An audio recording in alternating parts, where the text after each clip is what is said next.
This program features live coverage of an African safari and may include animal kills and carcasses. Viewer discretion is advised.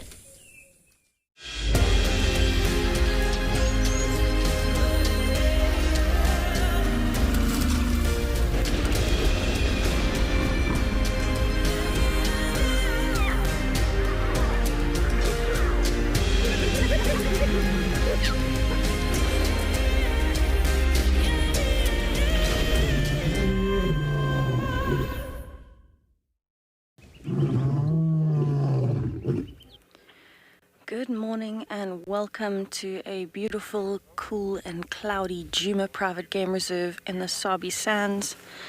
I am sitting at Vuyatela Dam taking in a bit of the scenery and checking around for any signs of predators this morning. My name is Tessa, I'm going to be your guide on safari here. Behind the camera we have Morgan, and this morning with the cool weather we are hoping that we are going to bump into some predators. I think some cats would be wonderful this morning, and I think this morning holds a lot of promise with the weather that we are experiencing. It's around 19 degrees Celsius, it's not too cold. We are expecting some rain today, and it certainly feels like it with the overcast weather. And so I think it's going to be a really, really good morning on game viewing because the cats might still be moving. We'd love to hear from you this morning, so if you have any questions or comments, please send them in. We'd be very excited to answer them for you. You can find us at #WildEarth on Twitter, at FC on YouTube. If you're under the age of 18, you can pop us an email on kidsquestions@wildearth.tv, or you can register on the WildEarth website. Head over to the live safari page and you can submit your questions there. We are looking forward to hearing from you.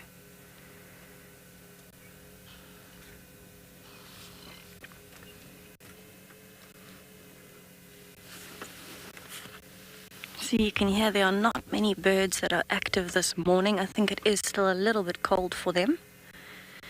The dawn chorus has not quite started yet. But I can see some doves out and about, some hornbills. They're always up early. There's a grey heron in the distance on the other side of the dam. And so definitely around the waterhole this morning is going to be the best place for birding.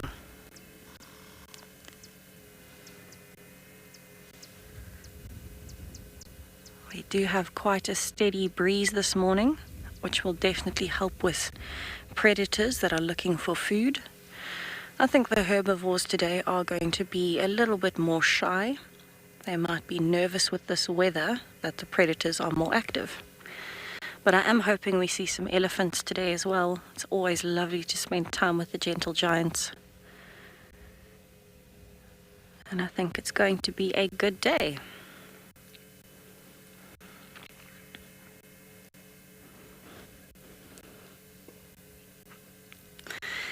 Safari Kitty, we are crossing our paws and everything else as well for some cat sightings this morning. I think it is going to be a very promising day. Definitely got some francolins that are awake.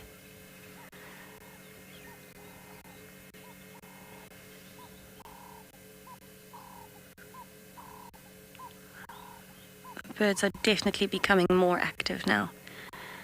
In the last half hour or so, it's gotten a lot warmer already. So I think as the day goes, we're just going to see more and more activity. I think it's going to be a great day.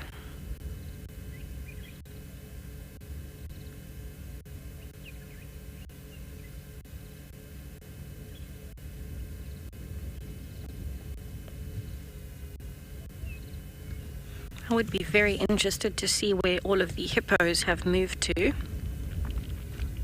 I think with this weather, they might still be moving around, but yeah, they've been quite scarce the last few days, so it would be great to see a hippo as well. Why don't we have a look at what our weather is doing in our different locations this morning?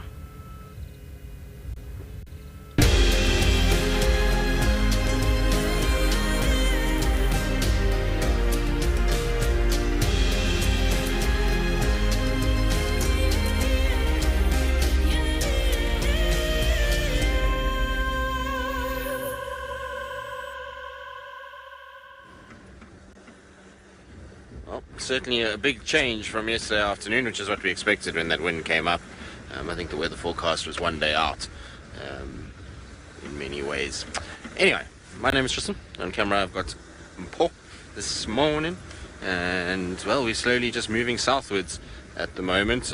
Did have tracks for, I'm pretty sure it's Dark Main going straight towards Tessa's direction. They came south and then they've cut eastward, so I'm pretty sure Tessa will pick him up that side. I know there's been roaring on the dam cam, so I'm almost sure it was him. He was going down, but his track is cut off here, like I say, going that way. So he likes to head that side towards sort of Philemon's Dip, Twin Dams, that area, which is where Tessa is, so I'm sure she'll pick him up at some point. We're going to try and just kind of head south and then eastwards.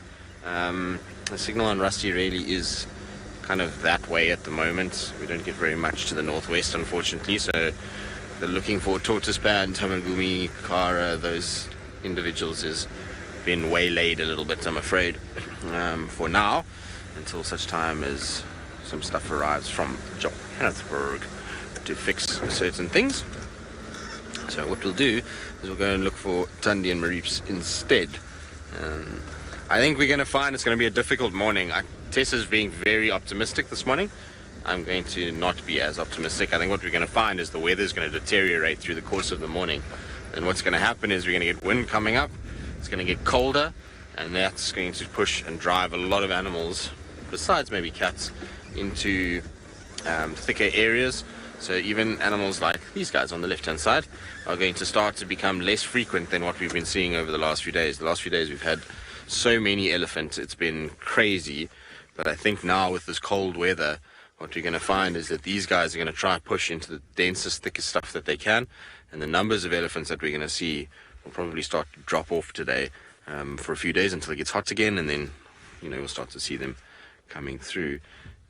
But yeah, I think it's going to be one of those mornings where it gets colder and colder and colder as the morning goes, rather than the opposite of getting warmer, which is typically the norm. Dark Main is walking along Jigga. There we go. So Dark Main has been found, exactly going towards Philemon's Dip. So that's what we thought would be the case. I'm sure Tessa will head there.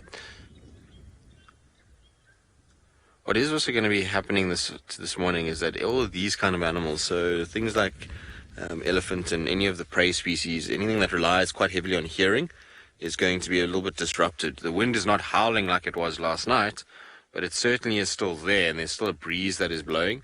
And when it gets windy, they typically don't like it. So you're going to find them being a little bit more agitated in these conditions. So these two are completely relaxed, and the rest of the herd is actually feeding up ahead of me here. But they do get a little agitated. They get a little bit kind of twitchy, and they don't like it because it kind of messes with their ability to interpret their environment in a safe manner. So I think we're going to find everything just being a little more wary than it was maybe yesterday afternoon. Everything was a little slow and sluggish yesterday afternoon in that horrible heat.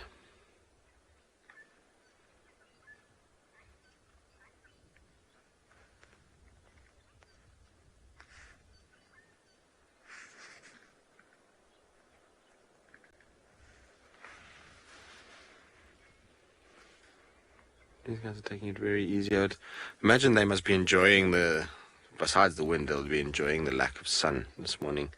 These cool overcast conditions must be a welcome relief for these guys. You know, it's hard to keep your body cool when you're that size and that coloration. You're absorbing a lot of heat yesterday, and you could see that they were going to water and trying to mud wallow and trying to spray. Ears were working overtime, whereas this morning you can see the ears all tucked up against the body. They're hardly flapping. The body temperature will be way, way down, which will be nice. Alright, well, it seems like we're about to get a little bit of rain falling on us. I can feel a few drops, which is not welcome at all. We're going to just move on a little bit to where the rest of the elephants are. In the meantime, let's send you across to JP, who's on a rock, and he wants to say good morning.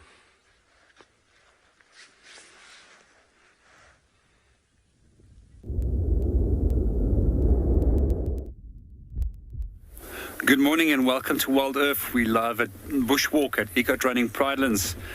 We just scanning the horizon over there and see what we're going to get up to. But it seems the rain might be chasing us home. And my name is JP LaRue, and behind the camera we've got BK. So our plans is, if it is going to not start raining, start walking from here, start walking on these ridges where we've got better visibility and where the wind will be less of a hassle for us when we are walking. Quite often when it has come to walks with strong wind can become problematic, as animals can't hear you, as also not smell you, and it's very easy for you actually to walk into them and then create a little bit of a disturbance. And quite often, if you disturb them at close range, they become very quickly startled, which can lead to a dangerous situation from developing. One of the strategies that I have evolved over here is if I have to walk in wind, I generally walk with the wind from behind, so that the animals can smell us rather than that we walk into them. So most of the time when you do see animals walking as well, they'll deliberately will be walking into the wind so that they can smell potential predators or a potential meal. I also find it fascinating that species such as giraffe and kudu will also feed into the wind when they are feeding, as many of the plant species which they do feed on will actually release chemicals and pump those into the air, and that will be then detected by a number of plant species which will also pump up their tannin levels in response to that. It's just amazing how animals will also adapt to different wind and weather conditions. In the meanwhile, we're just going to put the camera on the landscape and share the beauty of the landscape with you. Hopefully, this brown and dull landscape will be transformed into a beautiful green one if we do get some rain.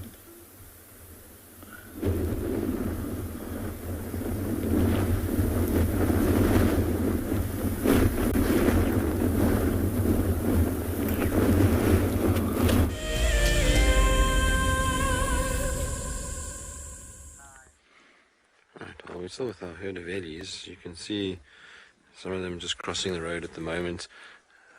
You just sit quietly and let you listen to them moving through the bush. It's always so nice to hear the sounds of particularly ellies, because they make a lot when they walk around here.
Cute little baby, that one, isn't it?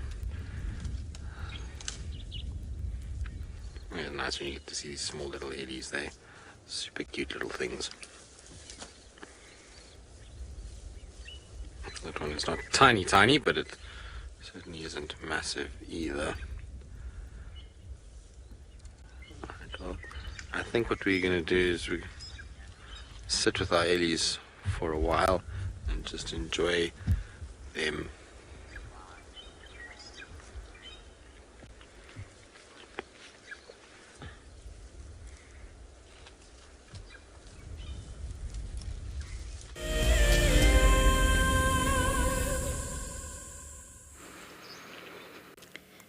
So we have got Dark Mane very well hidden behind a tree, and he is on the move.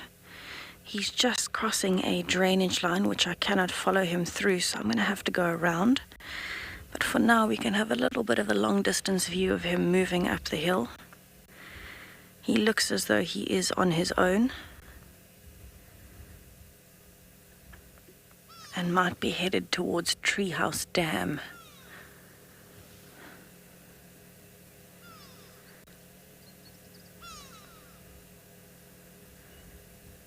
You can see he is walking with his head down. He is actually sniffing as he's moving. And he has been scent marking as well, which is a good sign. But if you have a look at that drainage line, you can see he's actually crossed over from this side to that side, and he's going straight up the other side. So I'm hoping that he is going to come out on that side. There is actually a road that goes around. Unfortunately, I can't cross through this drainage line. It's a little bit too steep.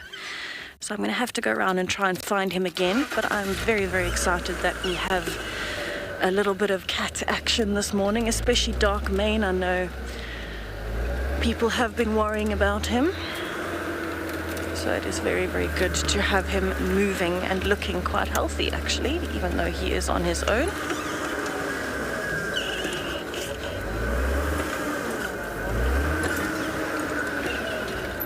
Is going to be a little bit of a loop around, but that's all right. At least I know where he is moving to, so I can try and get around and get back to him.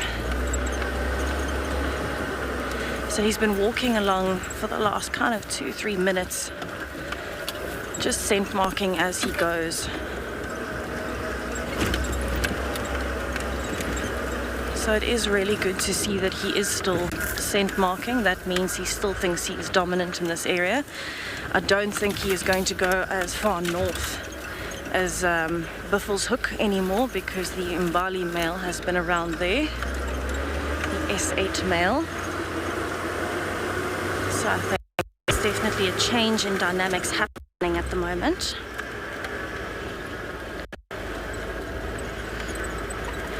Okay, so while I try and get around the drainage line to find him again, I'm going to send you over to Tristan with his elephants.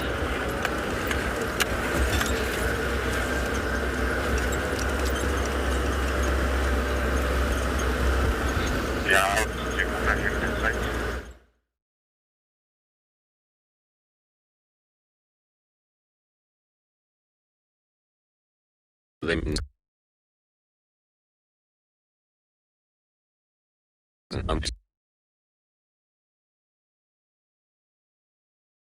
Moment. Inserted.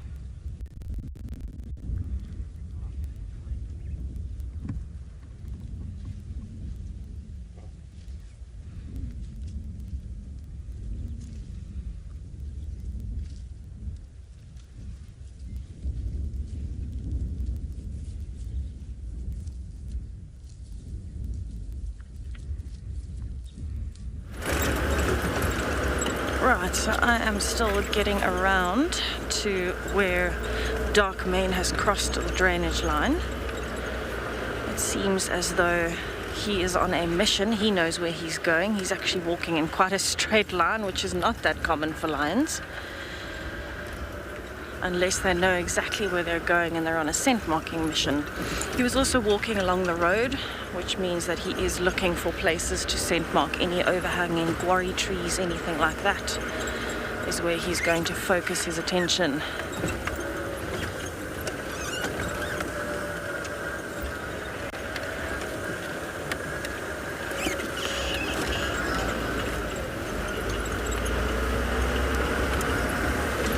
So I'm now crossing the drainage line. It is quite a steep one, so I'm glad that I could get around quickly. And now I've just got to find him again on this side. So I don't know if he is possibly coming up towards Treehouse Dam. It does look like it. He is moving in this direction. Treehouse Dam is behind me to the right, so I would think that he is moving in that direction. But it is very good to see him again. He's not looking very thin or anything like that, so he's definitely not struggling, which is great news for him.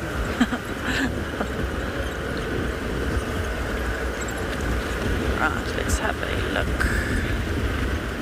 Oh, I can feel some drizzle starting. Definitely good weather when you have cats moving around.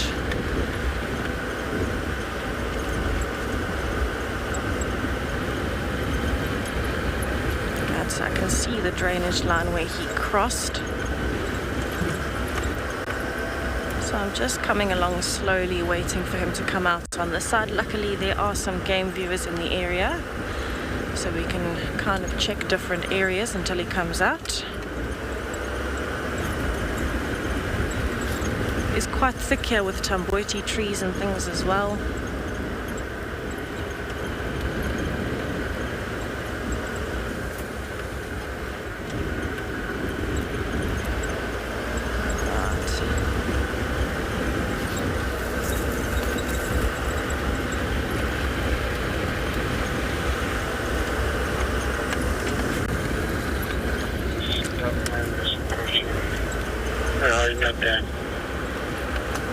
Okay, he's headed towards the hyena den.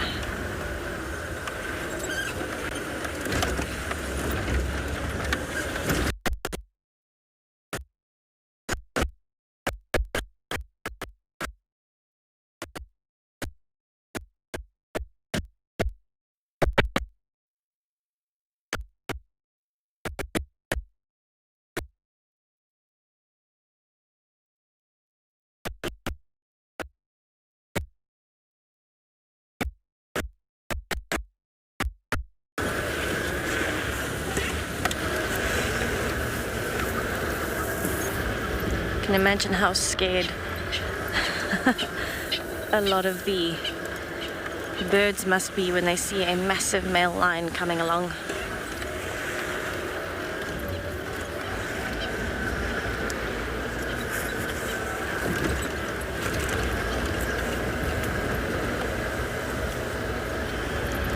He actually wasn't limping too badly this morning, kind of more just like he had slept on. It's a bit funny.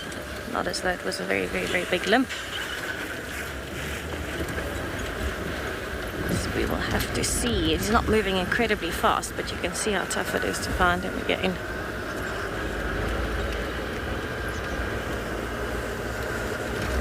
Alright, I think I'm going to turn and start heading back the other way, because I don't think he came this far down.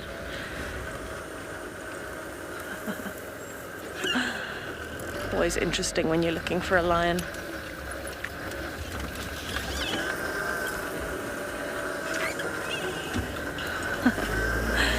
Chris, luckily there are no active den sites at the moment. So the only hyena that I know has been staying near the den sites is actually Tswazi.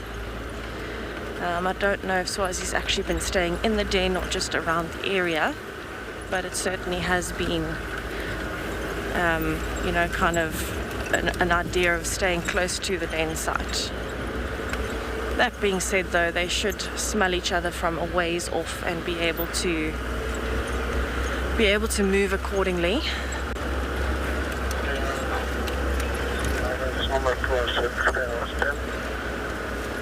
Okay, so it sounds like they have got him and he is moving towards Treehouse Dam. This is good. Is good.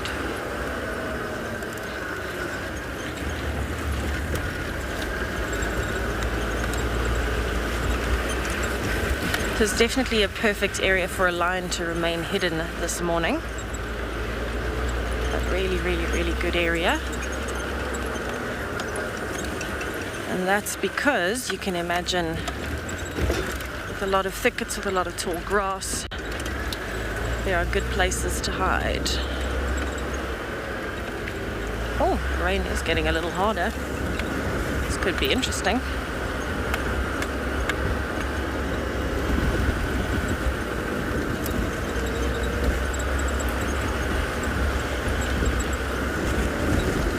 Alright, so it seems as though he might have cut straight across.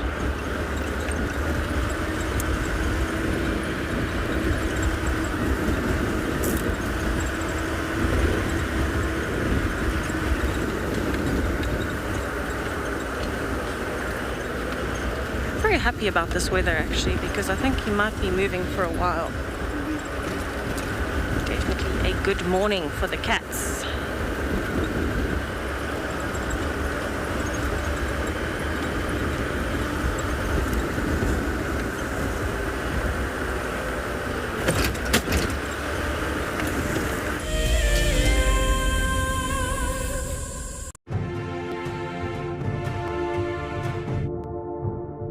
Free diving is the purest way to experience the great African sea forest. Silently gliding through the long kelp fronds allows you to reconnect with nature and explore this enchanted world.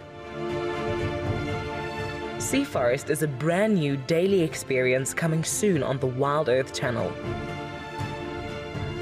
You will explore an underwater forest live from Cape Town, while a team of naturalists explain what we are seeing. Like trees in a forest, these kelp provide food and shelter for many, many species. Magical encounters with shy marine life, crustaceans, sharks, seals, and so much more will all bring a window of calm into an otherwise chaotic world.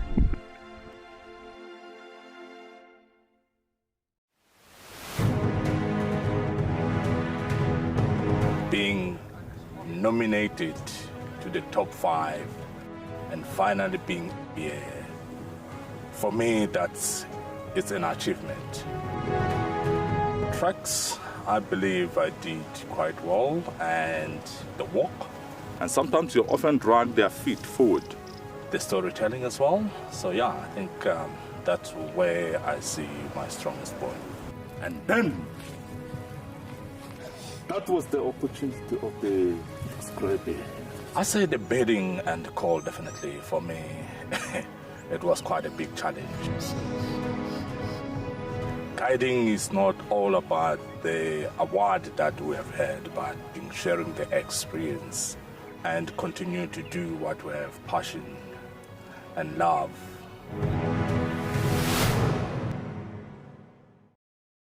Something very, very interesting.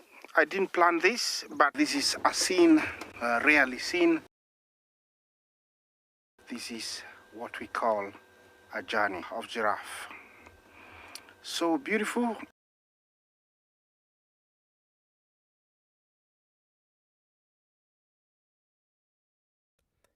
Tune into WildEarth every single day. It's in your nature.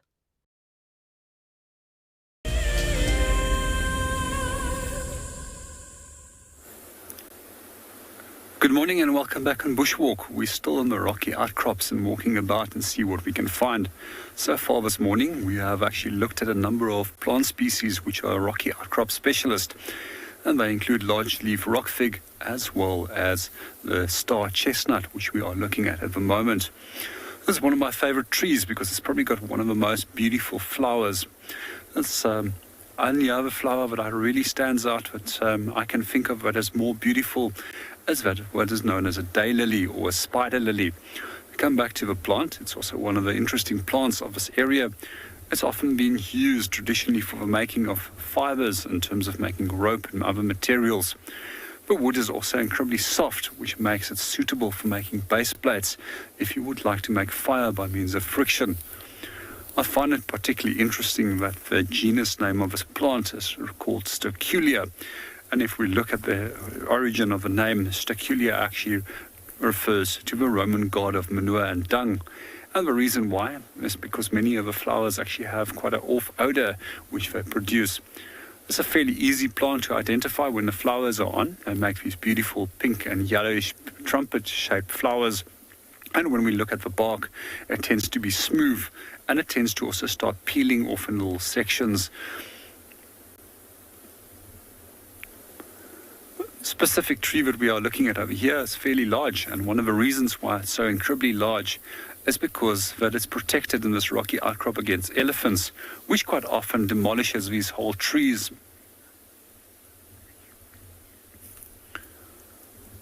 While we keep on walking on these little outcrops and see what we can go and find, let's see what Tessa has on offer.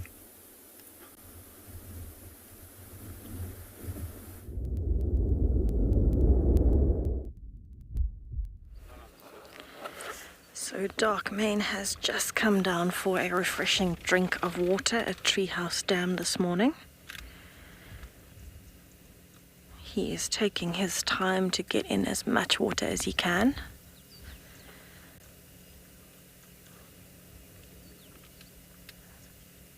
In the background you can hear some impala's alarm calling. They have seen him though, so they are safe. They have warned him and they've moved off a little bit. And he's just enjoying some water after a long night.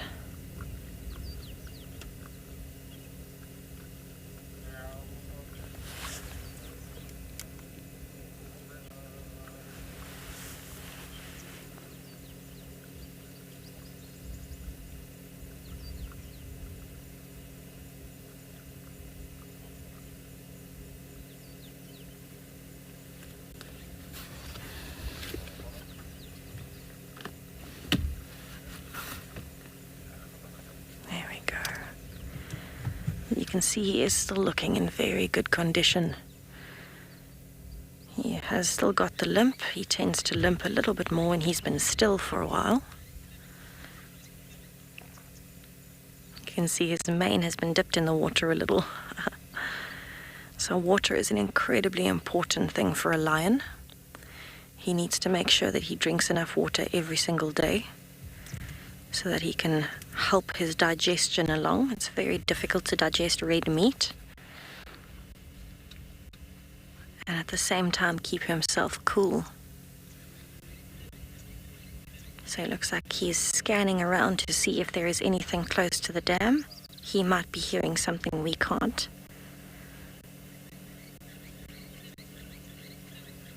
He might just be listening out for any other signs of lions, because I'm sure he will be looking for the Talamati lionesses.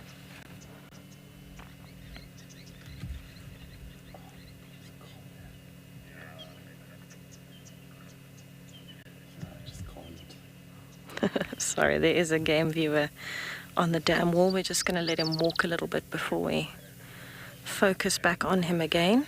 You can hear there's a lot of birds calling. I'm sure they can see him.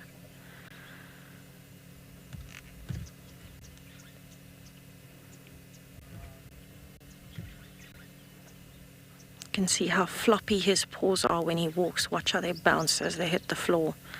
This is one of the essential tools of a lion's makeup, so that he can be flexible.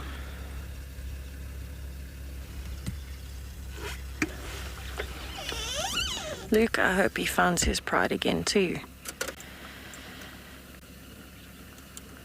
It is very, very tough for a male lion in this environment, especially on your own when you're that size. It makes hunting very, very difficult.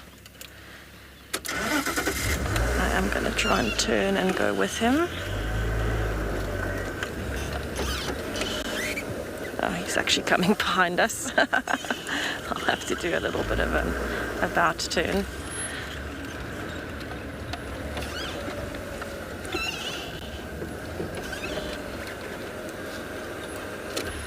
Right, I'm going to leave it there for now, just so that I don't bother him as he's walking around. It looks like he's going to scent mark. Yes.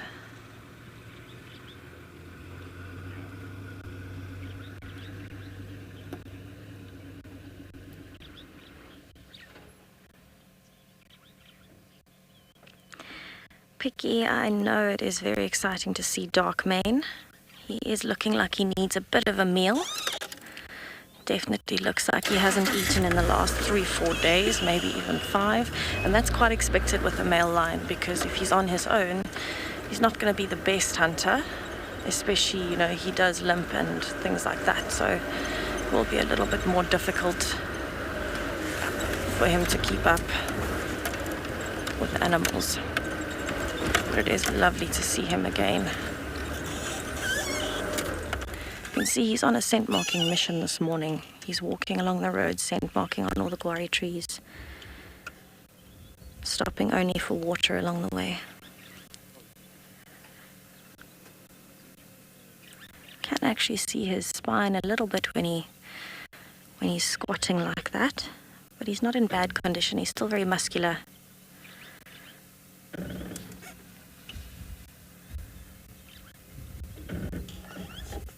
Wendy keeps moving herself.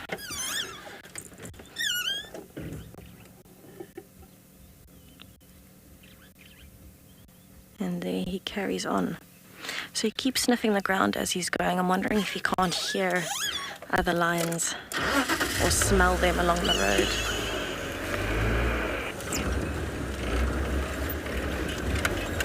Alright, let me try and get back onto the road. A little bump.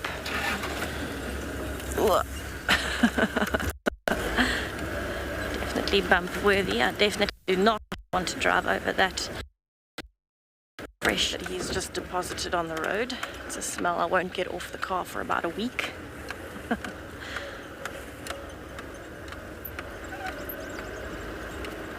Just to kind of watch him walking along.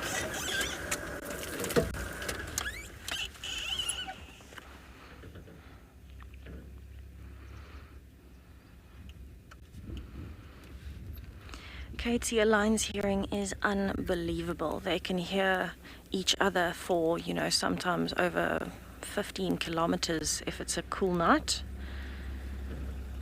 And so it can definitely be incredibly, incredibly good. They can hear branches breaking, they can hear chewing, pretty much everything that you can imagine.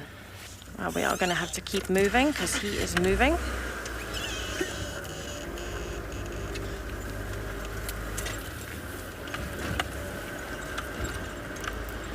So it is very, very interesting that, lions can split for so long and then come back together. It's unbelievable, actually. They can be kilometers apart. They can hear each other. They can possibly smell each other. And so they will move around each other. He is actually cutting off now.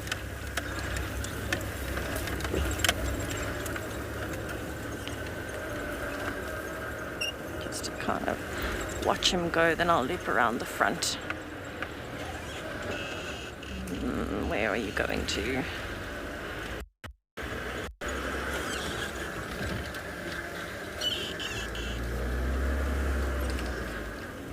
Let's see if we can kind of just get him walking off a little bit into the bush, and then we'll have to go around again.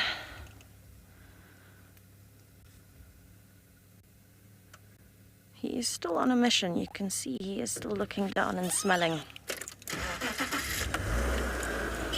And scent marking. So he's definitely feeling as though he needs to maintain this territory. That's why he is scent marking. So this is a normal behavior for a male lion, to scent mark as much as you can on your way. And it's very rare that lions will walk in a straight line unless they know exactly where they're going. So he might be walking on some form of boundary or on their scent. Either way.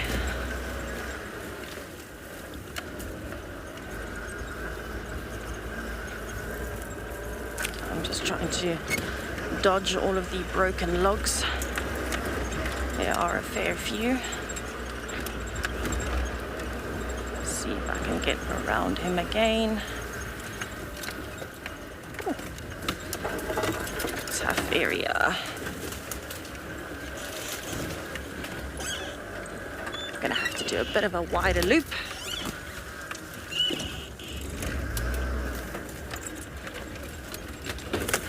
So the direction that he's walking in is actually going straight towards the area that the Talamatis were last seen.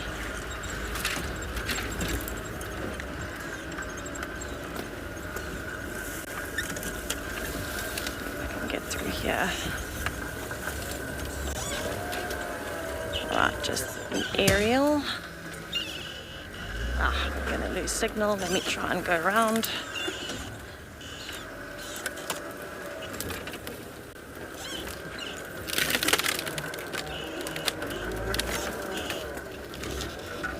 That's better. There we go.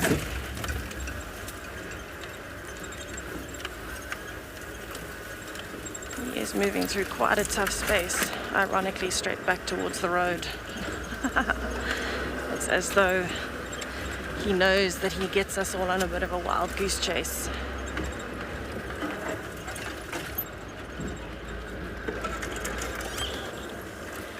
Alright, so we're just going to watch him walk a little bit. He seems to be slowing down a smidgen.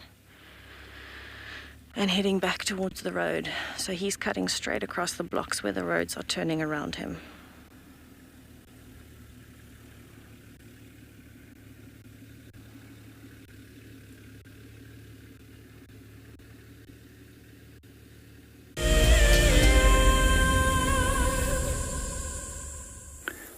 Welcome back on Bushwalk. We just found the shell of a giant land snail. So one of the questions that I do get often asked on bushwalks is if there was a marine environment here before and if this is a fossilized shell. Both of them is incorrect, and these are just simply from living snails but has died over here. So it's very recent and not a fossil find at all. I do find these snails incredibly fascinating. They are one of the largest of our snail species, as the name implies, giant land snail, and they can probably get some 4 times the size of this one that we see right over here. What I also do find particularly interesting about them is that they are quite often eaten. However, if you are a member of a Chauki clan, which is one of the indigenous group of people in the Lowveld, they will not eat these, as these are actually seen as their family totem, and it's a taboo subject to eat them. I also find it particularly interesting that these snails are quite often exported illegally and then used in the pet trade, both in Europe as well as in America. We do find that in California, these snails actually did start forming a problem where they were released, as they have no biological control agents, which keeps their numbers in limit. In South Africa, we do actually find that they have a natural enemy, and one of those natural enemies that they have is fireflies, and the firefly larvae will actually parasitize these and eventually kill them off. I've also seen a number of different species of birds that will actually eat them, and one of them is actually southern ground hornbills, which will break them and then eat the mollusk on the inside.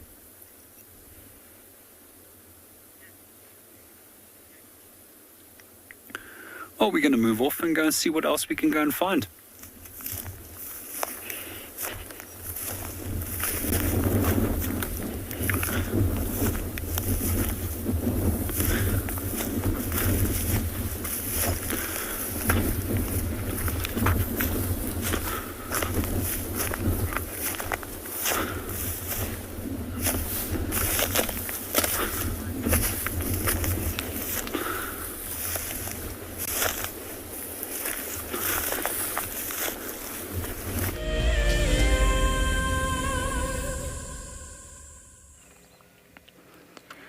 So we have managed to get around the front of Dark Main. He is still walking steadily along a game path.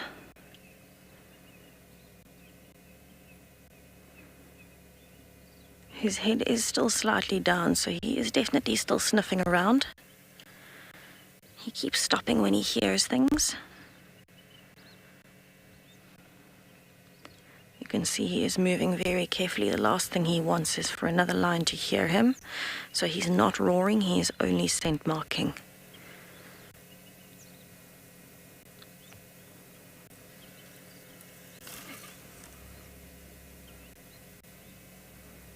Walking around the back of the vehicle.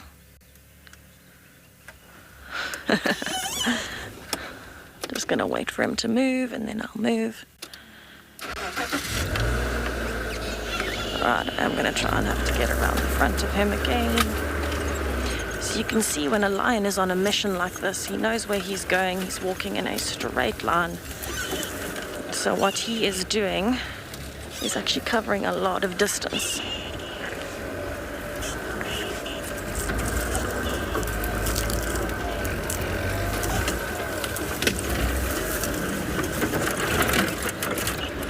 Oh, this rain is getting heavier. That is for sure.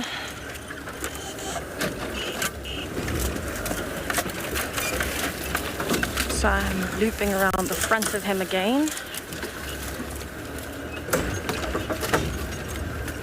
Lots of fallen logs in this area.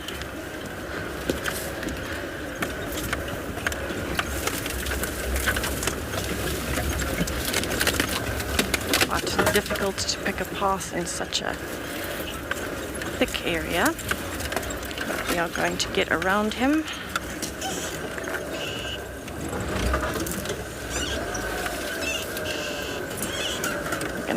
walking past us in the road.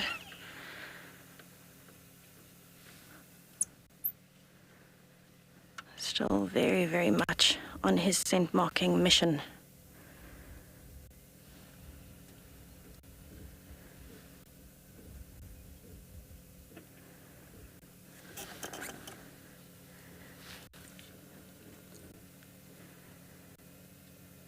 You can see how he holds that front right paw a little bit differently, kind of out to an angle. It's probably more comfortable for him to walk like that.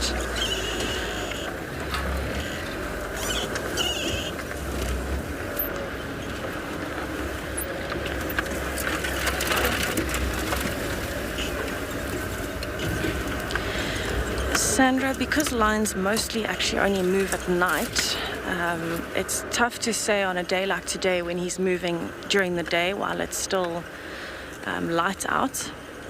But lions can move 20, 30 kilometers, 40 kilometers if they really, really need to.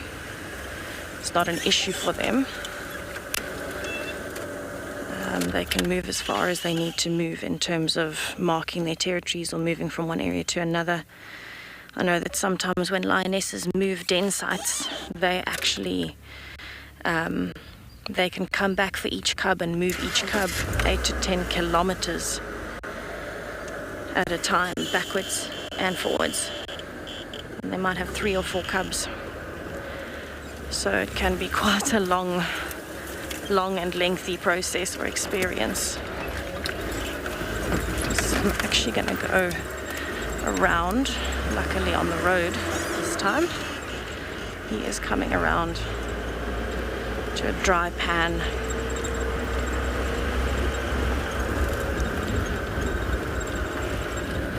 You can see why it can be so tough to keep in front of a lion. So I'm just going to do a little bit of a loop.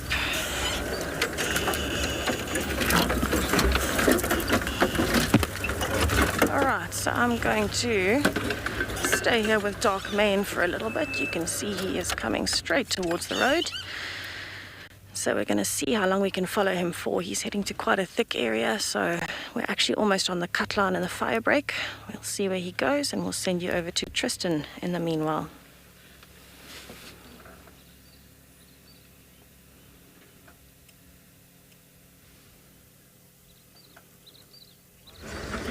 Well, so far not very much to show. We've just been kind of checking the southern side of Djuma, trying to see if there's anything for Thandi or Marips coming over, but nothing so far. So I'm just slowly meandering kind of along now northwards to then get onto Cheetah Cutline and come south down the cutline, and then we'll check the fire break area and then we'll go on to Chitwa from there. Seems like there's lots of chaos on the eastern channel, so it sounds like the evokers, the other two, are somewhere not far from where Dark Mane is heading. And then it sounds like there's a pride of lions somewhere, but I can't really copy exactly what's going on. So when I get onto Chitwa, we'll try and figure that out. It'd be nice if the Nkumas with the little ones are around. That'd be cool. Chances are they're probably not on Chitwa itself and are on another property. But if they are on Chitwa, then they will have pushed, I'm sure, our leopards north onto our side. Keisha, animals that do better in cooler weather. So your cats do a lot better. They don't have as much to worry about and temperature to worry about. You can see Dark Mane this morning fairly active. If this was yesterday, he probably would have been asleep already, given the heat that we had at this time of the day yesterday. So the cat's typically a lot more active. For a lot of the other animals, just not the wind. So it's like, if you get cold, overcast conditions but no wind, then it's good for everybody. A lot of the animals thrive under those conditions because they don't have that same heat issue. You can imagine if you're a big animal, have some semblance of ability to eat, and if you can't, anyway, it sounds like we have signal issues, so let's send you back across to Tessa.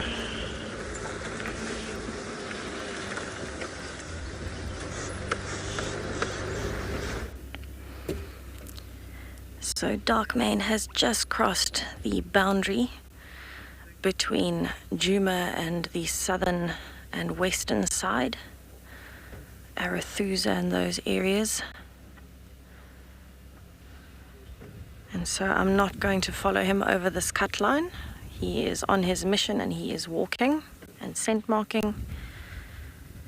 And I think he's going to move a lot further today. But lovely to be able to follow him so much and actually see, you know, how he knows when he's going somewhere, he needs to keep going. He knows his mission and he is on that mission and nothing has distracted him so far. So as far as I know, the Mbali male was in the very far northeast. The Talamatis were in the west, which is where he's headed. And he looks like he wants to go around and see if he can find them. So I'm actually going to move. I'm going to keep going along the different cut lines and just see what else I can find. And we will see what happens today. I think it's definitely going to be a good day after seeing dark mane after so long. I can't see him anymore. He is gone. But he certainly had my challenge cut out for me this morning, trying to follow him and weave around all the trees. How lovely to see him drinking a treehouse dam. That was absolutely amazing. And scent marking is always good to see a male lion scent marking. He definitely thinks he is still dominant. And in this area at the moment he is. I think if he moves further north towards Biffle's Hook, I don't think he will hold the dominance there anymore. So I think he knows that as well, and he's trying to stay in this area and not push too far towards the Mbali male.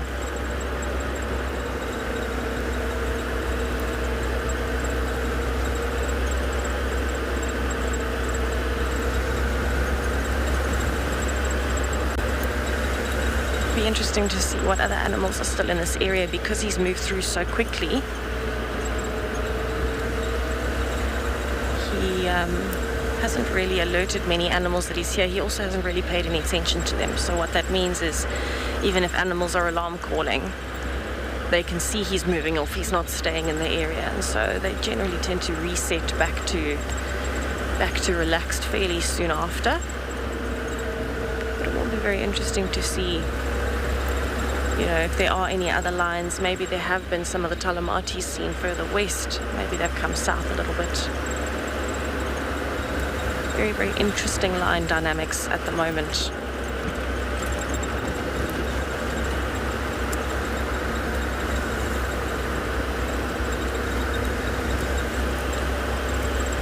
So now what I'm doing is scanning for signs of other lions in case the Talamatis are around. But also just keeping a lookout for any other cats. It seems to be a cat morning.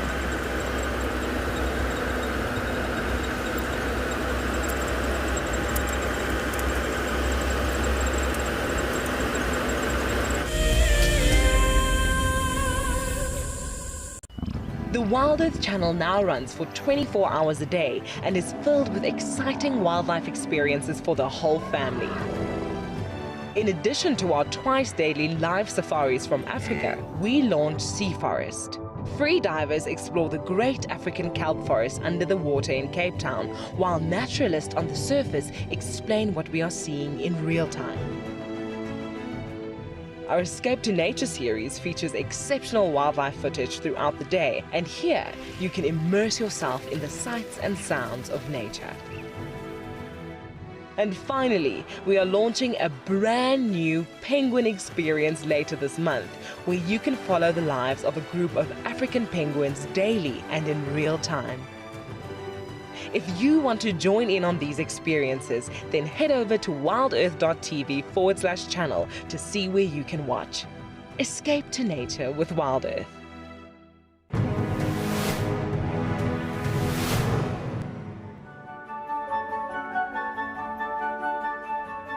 Civilized to just found some black rhino tracks. A mother with a calf. The calf tracks are so small.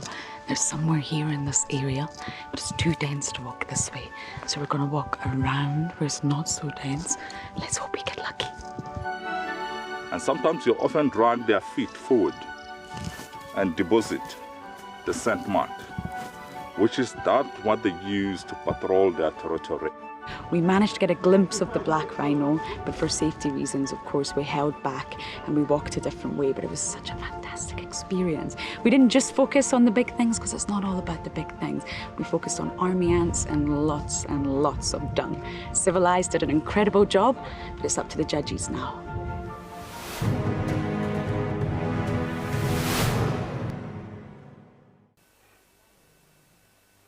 This is a battle of two great carnivores of the African wilderness. Whew. Whoa! You don't want to be under those jaws. Definitely, this round goes to the lion. Look at that. Fantastic. Expect the unexpected here on WildEarth.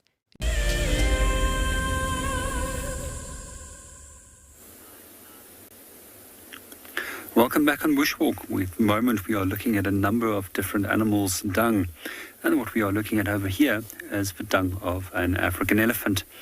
And we can also see over here is tiny little tunnels on the side where termites were actually feeding on the remains of the dung. So there's quite a few insect species out here, which is very important for us in terms of recycling nutrients and minerals, breaking down dung, and preventing flies from becoming over-successful by using the dung to actually lay their eggs in. The other one is actually our dung beetle species, which also does precisely the same function. And quite a few years ago, a large number of dung beetles were actually exported to Australia to specifically deal with that problem, where they're used for actually dealing with cow dung and breaking it down, as they started developing large amount of problems with flies, and flies also have a potential of actually spreading disease. One of the things that they did find is that the project wasn't very successful at first, as they lost a large number of these little dung beetles. And one of the reasons was that dung beetles actually have a tiny little mite that lives underneath them, which is responsible for keeping them healthy. And those mites were removed.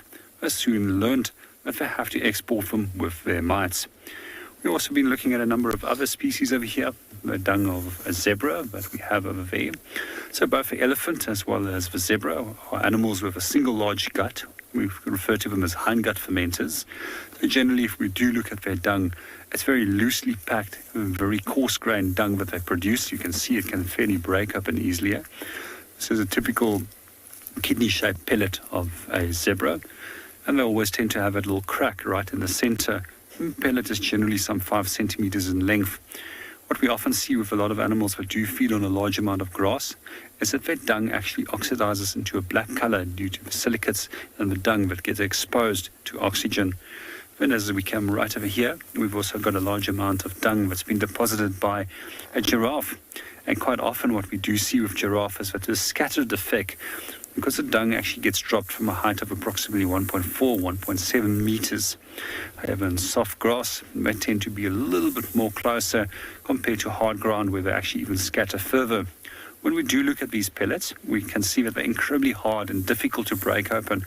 I'm not even getting this one open. And the reason why is because they re-eat their food. So basically they chew their cud and swallow their food a second time.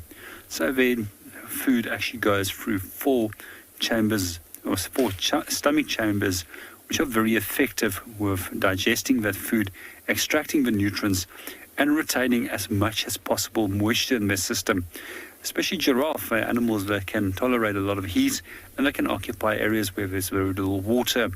And you have to retain water because water keeps you hydrated, but you also need it for production of saliva, which is very important for a giraffe when it comes to feeding on thorn plants, as that saliva specifically is evolved to deflect the thorns off the tongue of a giraffe to prevent that they actually damage them.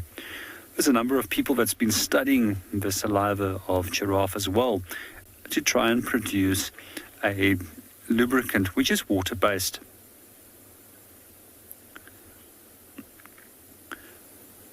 Good morning, Nate, and welcome to the show. With regards to your question, is some of the dung used for medicinal purposes?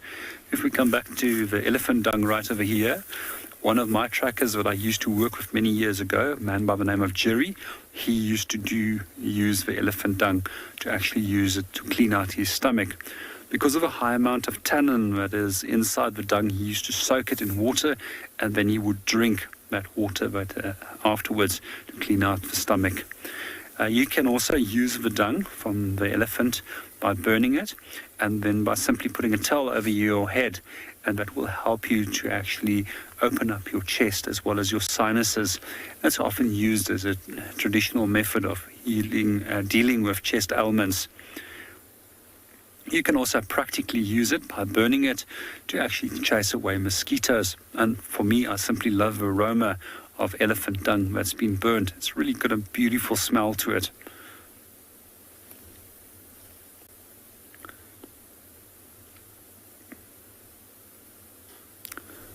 So while we were talking about giraffes as well as their feeding, as well as the saliva that they produce, I just want to quickly walk up to one of these knob fawns to show you the fawns which they have to deal with. And here we can see these hooked little fawns at the edge of these branches. And once again, that saliva just simply deflects the fawn right off the tongue and preventing it from stabbing into the tongue. I have been stuck in these trees, and it is very painful to get stuck in them, and they do create quite deep little scars if you get caught in them.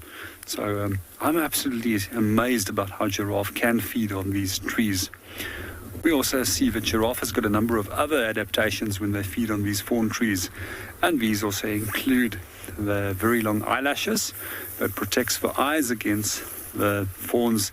We also see that they've got a very thick leathery lip, which also protects the mouth against the fawns as well. It's also interesting, I've been reading a few books a while ago, and they reckon that fawns specifically got evolved on many of the pea family members in Africa to protect them against browsers such as giraffe as well as kudu. While many of the pea family members of plants which we find in other continents where there's no large herbivores such as giraffe or kudu actually has no fawns.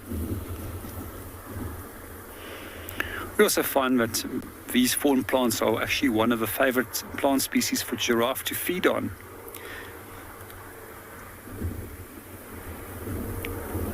What I also do find quite fascinating is when it comes to feeding, that the females are actually very selective about where and what they feed on when it comes to these acacia plants and a number of other plant species. Well, the male giraffe just simply eats, fills themselves up, and go and looks for trouble by fighting with other bulls, as well as looking for ladies. The females, on the other hand, they need to be in top form if they would like to be able to reproduce, and that's why it's so important for them to be selective about the quality of food that they will feed on. If we do go up a little bit higher on the branches over here, we'll actually notice how the leaves have been stripped off by giraffe while they were feeding on this knob fawn.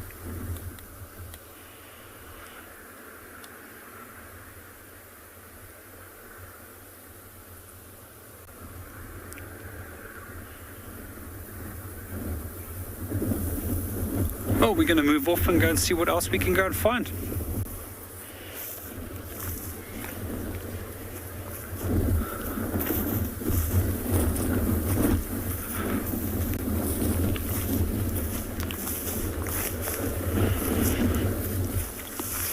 We're just going to continue walking and see what we can get around this area. And then as we find something interesting, we'll tell you a little bit more. There's a few field signs over here. This is quite old, and we can actually see how elephant has actually pushed up these branches by actually kicking the ground underneath it and then pulling it out and then simply feeding on the roots itself.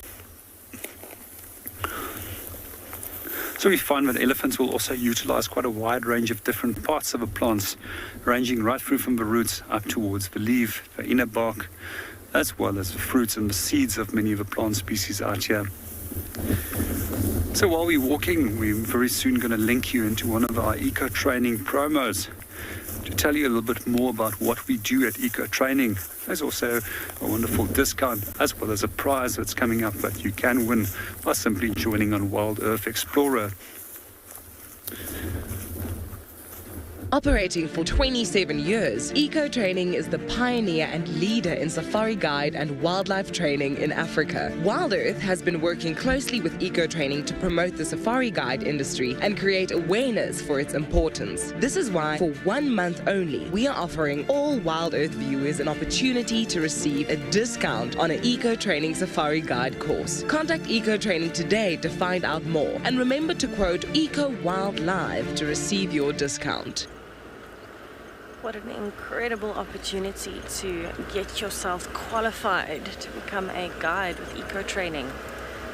Absolutely lovely opportunity. I am actually driving up the western side of Djuma now. I left Dark Main as you crossed southwest over the boundary. The Talamatis have been seen in the area in front of me, but over the boundary. And so maybe he's doing a loop to come back to find them. I am now bumbling around. I'm on Impala Road, and I'm looking for any other signs of predators, because you never know with the cool weather. Maybe the Talamatis are moving as much as Dark Main is.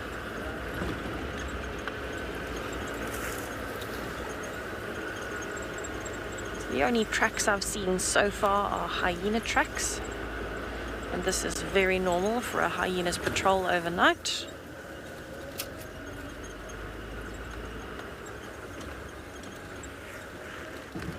I'm really hoping, because it is nice and cool, that there are going to be some more predators out and about. I'd love to see some elephants as well, although they won't need to congregate at the watering holes today like they did yesterday while we were all melting.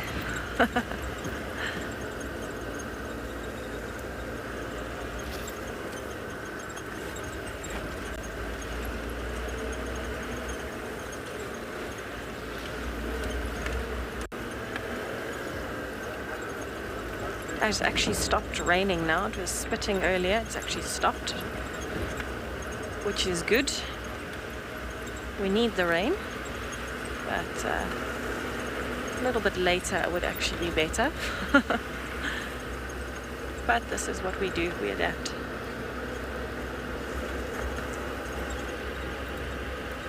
So the boundary is actually not very far off to my left-hand side.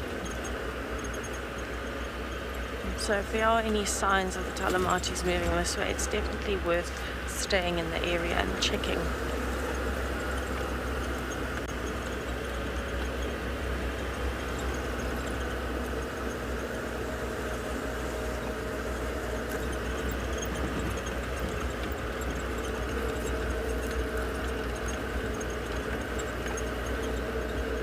Oh, spiderwebs.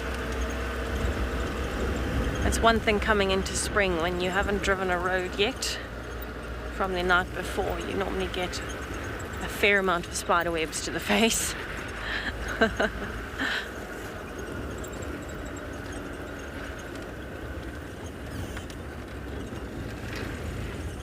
Alright, so I'm actually going to check the main access road back down.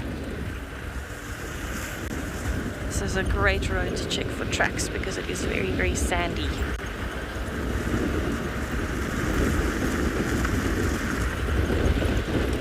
This is also the area where tortoise pan has been. So at the moment, looking for any signs of any predator. Can feel the rain again, so it's definitely coming from the front. Maybe I couldn't feel it earlier because it was on the back of my head. If it keeps going like this, predators might actually be moving right up until 10, 11 in the morning. Leopards actually move at any time of the day.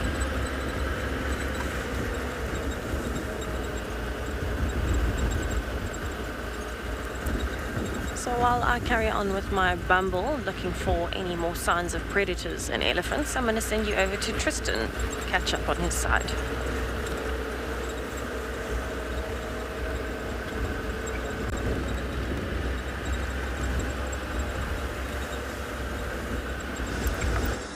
We do indeed. We've got more elephants. There's just elephants everywhere this morning. We've seen a lot of them. We're just slowly rolling around with them. I just want to bypass a car quickly. But yeah, it's big group of ellies that are around here. So we're going to try and see if we can kind of stick with them. You know, all heading south towards Chitwa. It's a massive herd that's spread out across quite a big distance. So from Drakensberg Road all the way across Cheetah Cut Line, and then from Mamba down towards Bachelor, it's just elephants the whole way through. So I reckon there's probably easily 50, 60 animals here, which is pretty crazy. It's not surprising though, given how many elephants we've had over the last few days. And it's just two herds that have come together. I'm also trying to get towards Chitwa at the moment because it sounds like the Nkuhumas killed something, and then Marips is also there. I don't know if he killed and then Nkuhumas stole it, so we're trying to get there, but being waylaid a little bit by signal and elephants. So we'll hopefully be able to catch them. I'm not sure which Nkuhumas it is. It's just all very garbled messages that I'm getting. So I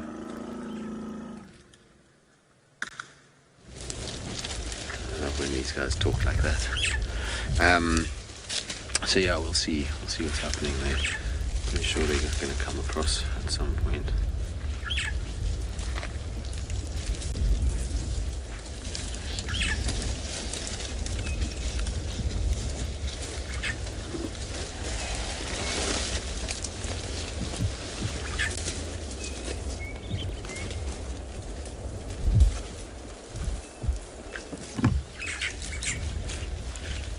To have seen how they've all congregated on these fire breaks of late. It's all the animals, it's not just the ellies, but the kudu as well. Find lots and lots and lots of them on the fire breaks at the moment. Giraffe too. But like we've been saying, these green leaves are most welcome in a landscape that's been pretty dry and desolate for the last few months. Any bit of greenery must be fairly tasty in comparison.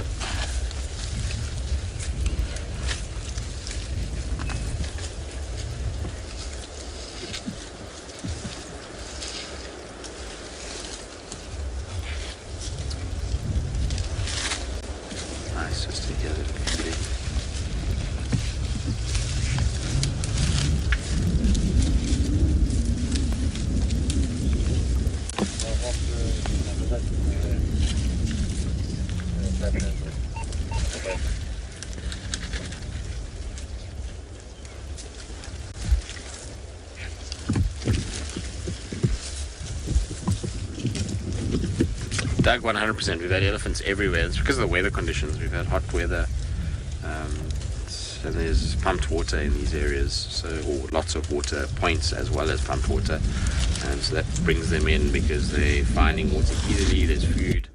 It's all the good recipe for them to do well. So, yeah, a lot of elephants around, causing a lot of destruction to the bush, but in a good way.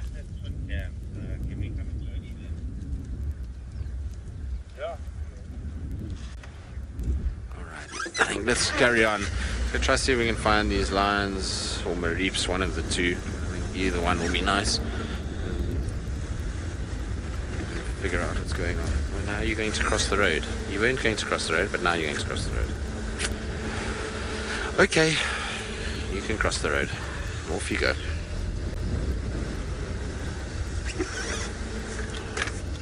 Still have baby that needs to come through. Come on, over the road you go.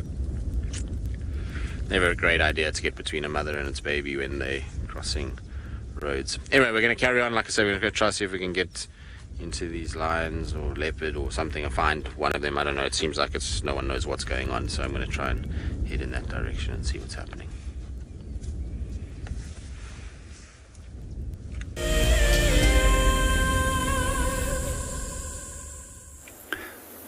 Welcome back on Bushwalk. We're out and about and we're looking at a number of different feeding signs of animals, and one of the feeding signs that we've been looking at was that of African elephant this morning.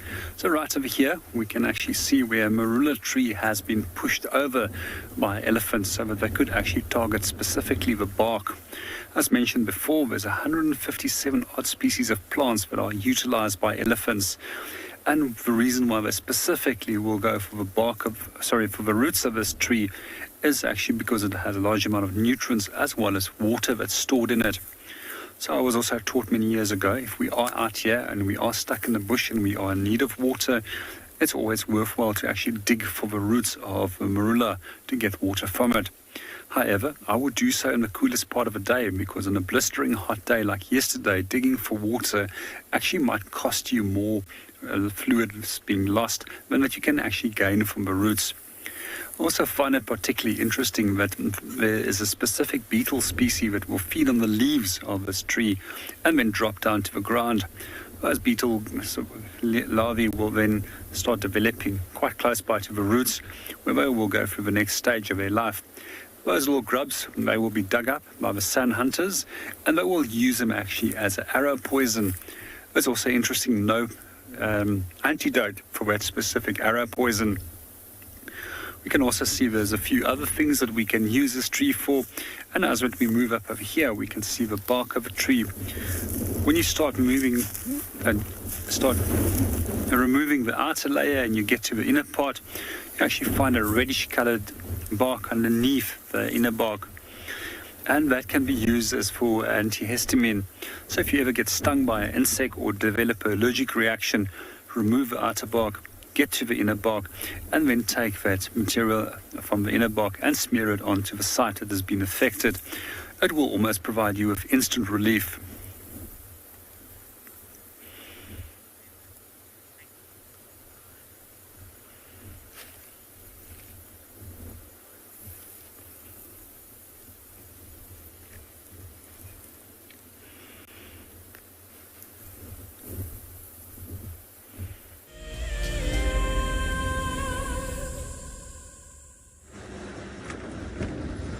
Well, I'm still trying to get through elephants. There's elephants again on either side. We're going to try and figure out what's going on. It sounds like Marief's and the lions have crossed into Torchwood, but then some say they haven't, so I don't know. I'm busy trying to figure out what's happening here. There's a car that's just come up in front of us that wants to chat, so just give me 2 seconds, everybody. I just don't want to be rude. Good morning, how you guys doing? Good, good, good. I don't. I'm going to go have a look now. But yeah, I think they somewhere around Pump House Road. Yeah. Yeah. Yeah, it sounds like it. Yeah, so we'll see.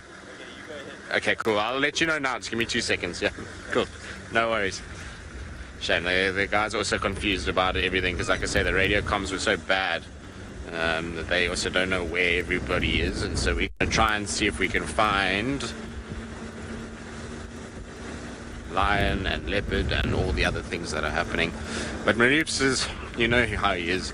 I'm sure he heard the commotion of a kill and thought to himself, well, I'll go and investigate that and see what's happening. And probably only to get himself into a situation, but he's fine. He's milling about there. The guys said that they saw him. The lions are not too interested in him anymore, so everything is okay. But I'm sure he's going to push into Torchwood. I don't think he'll stay on Chitwa if the lions are still on Chitwa. If the lions have come this side, then I'm sure he'll bend back that way. And it's all valuable lessons that he's going to have to learn as a little young leopard. Lions are going to be a feature of his landscape for the remainder of his life, and so if he's not on point and understanding of what they do and where they go and how they do it, then he's going to get himself into trouble at some point. And remember that Tandi's first son was actually killed by the pride of lions, and he at that point was already almost 4 years old. So it happens. It's just got to try and mitigate that as much as possible. Okay, so theoretically, if I understood everybody correctly, that the lions were supposed to have crossed, and Marief's crossed just in front of us here. So from this road that's running parallel, where we had Marief's yesterday, and then coming over onto this side. So I just want to try and see if I can find the tracks. We should be able to pick up the tracks on the side of the road here. They should show us where, and then you should also see vehicle tracks turning and kind of doing their thing that they do when they follow lions. People swerve and turn and all the other things that goes on. But the last I heard, it was much closer to the Mulawanini, so that should be just down in front here.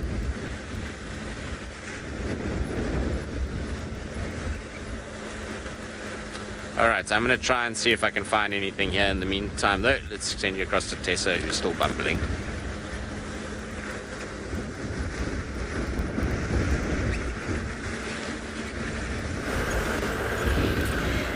So I am now approaching Quarantine, the big open area in the central part of Djuma. From here I actually want to go down and check some of the water holes and drainage lines to see what else I can find.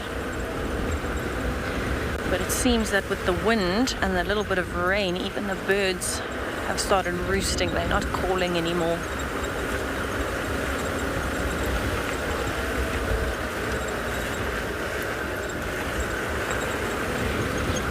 I think altogether though today is going to be a good day in terms of sightings. I'd actually love to see some buffaloes and elephants.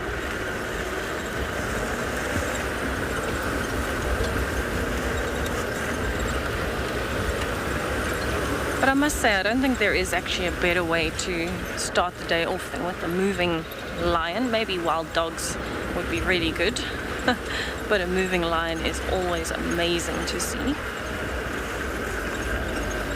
Especially dark mane, because we have not seen him in a while. Probably about a week actually we haven't seen dark mane. So lovely to be able to spend a bit of time with him this morning, see him moving around, marking his territory. Very, very good.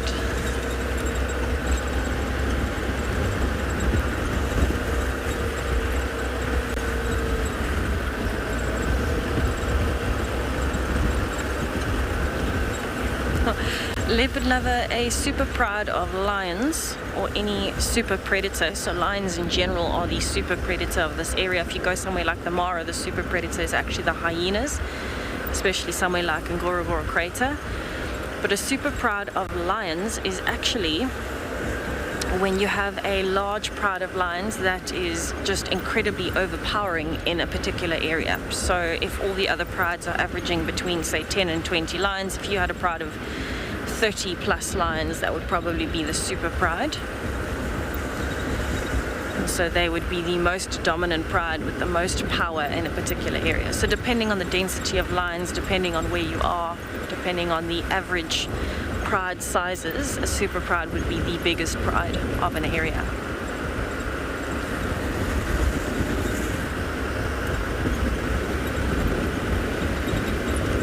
I would actually love to go and see the hyenas up in East Africa, and just to say that I have, because they're quite a formidable force against anything.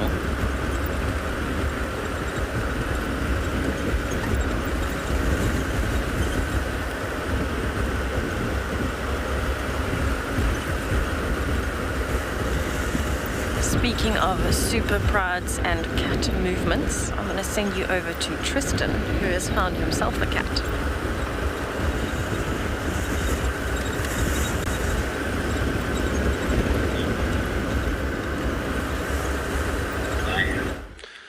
Well, it's not just one, it's the entire Djuma pride that's here, not bar the little cubbies. The cubs are not with them, and neither are the two Avoca boys, but the actual pride is here.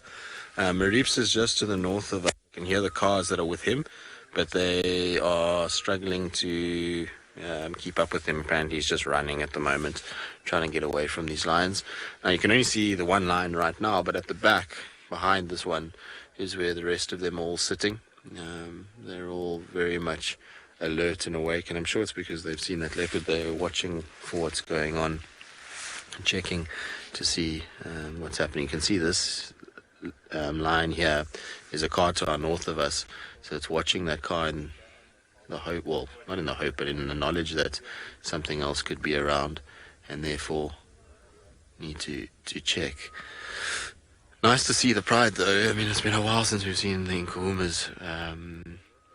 I suppose actually not that long ago. When did Ali have them? Like 3 weeks ago, I think, somewhere around there, on that giraffe.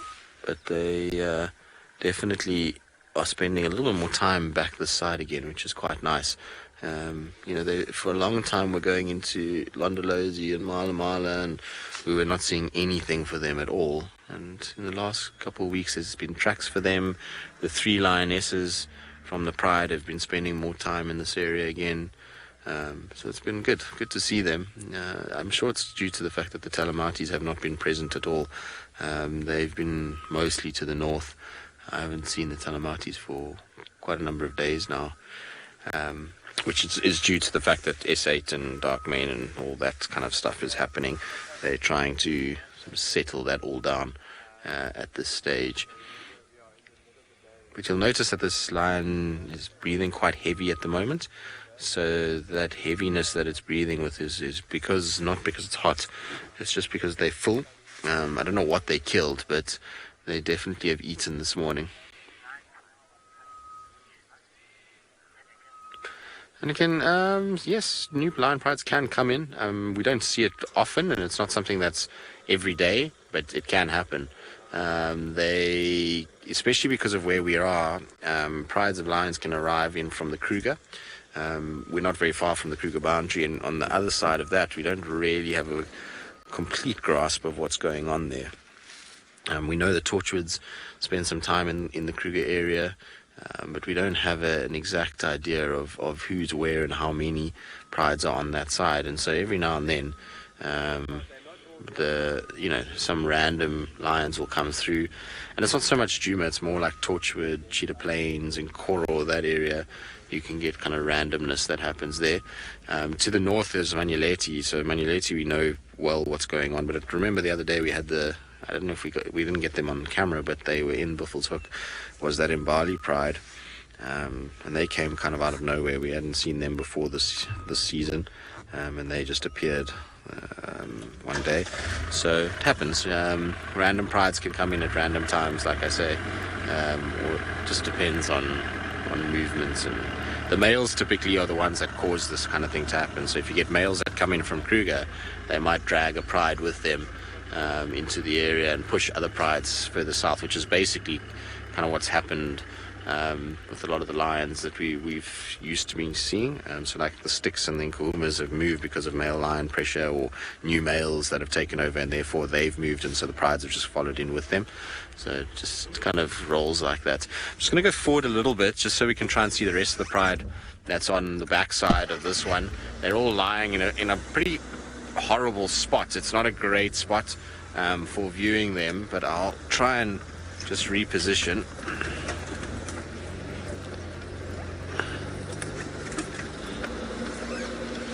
I'm sure Paul can see some of them through there. So they're all lying. You'll just see lots of heads in amongst the tambotis here. And unfortunately, there's no way of actually getting closer or further away, closer or into a better sort of spot. They're lying in quite a tough little area. And hopefully what will happen is that they'll kind of move to somewhere where it's a little clearer, and we'll be able to get a slightly better view of them. They're at this stage, I think they're looking like they might pass out. I see a number of them that are completely flat already. I'm glad they just don't have a tummy full of mareeps. That would have been awkward. All right, we'll just sit here with them and see what they get up to. Always nice to spend time with the Nkuhumas.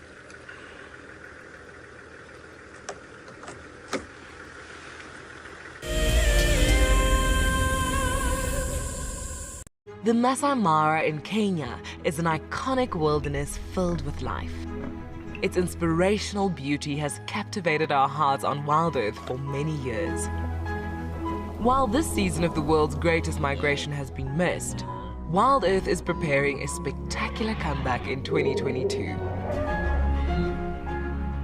For the first time ever, WildEarth will be running expeditions to Kenya's Masai Mara throughout the 2022 migration season. Hosted by David Githu and Isaac Rotich, you could be a part of the team that shares the wildebeest migration with the world, live on WildEarth's daily safaris.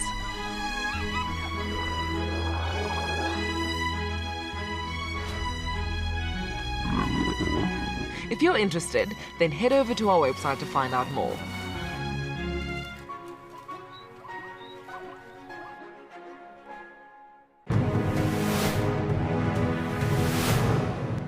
we're in the center of the reserve. It's a much more open area, so a completely different experience. It's also in the afternoon, so just a little bit hot, shall we say.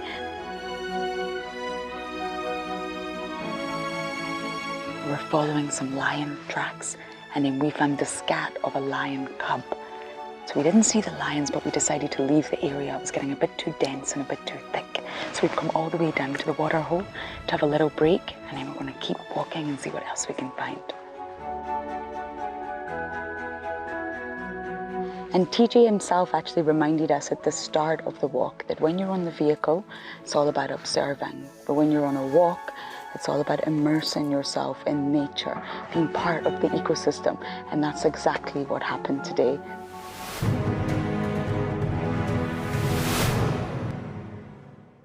Looks like it's a very difficult climb because every time it tries to climb, the ground is breaking, so it slides down.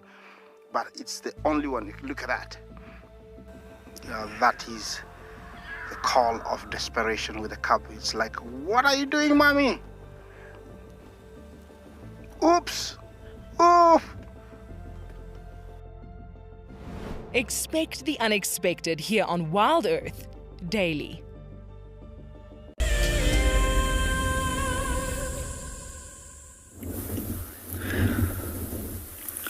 Welcome back on Bushwalk. I was just asked, what do I carry in my bag and why do I carry that specific things inside my bag?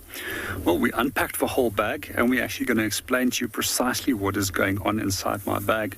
The first thing when it comes to choosing a bag for guiding purposes, I do go for neutral bags that are slightly larger than the standard backpack that you will use as a day backpack so that I can get all my equipment inside it.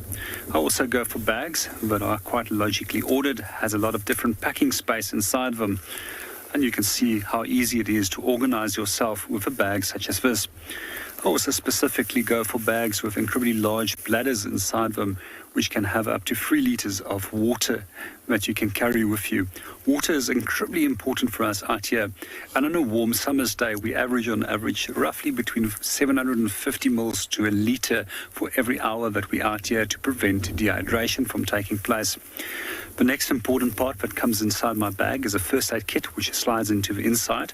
Think of the first aid equipment that I do carry with me, and that will depend on the nature of a trail, how much equipment I will actually carry with me. So this is basically for dealing with breaks, bleeding, as well as airway problems. Splints, always very useful. I like to use these specifically and not the wood or plastic ones, as these are quite moldable and they fit nicely into the bag and they're fairly lightweight.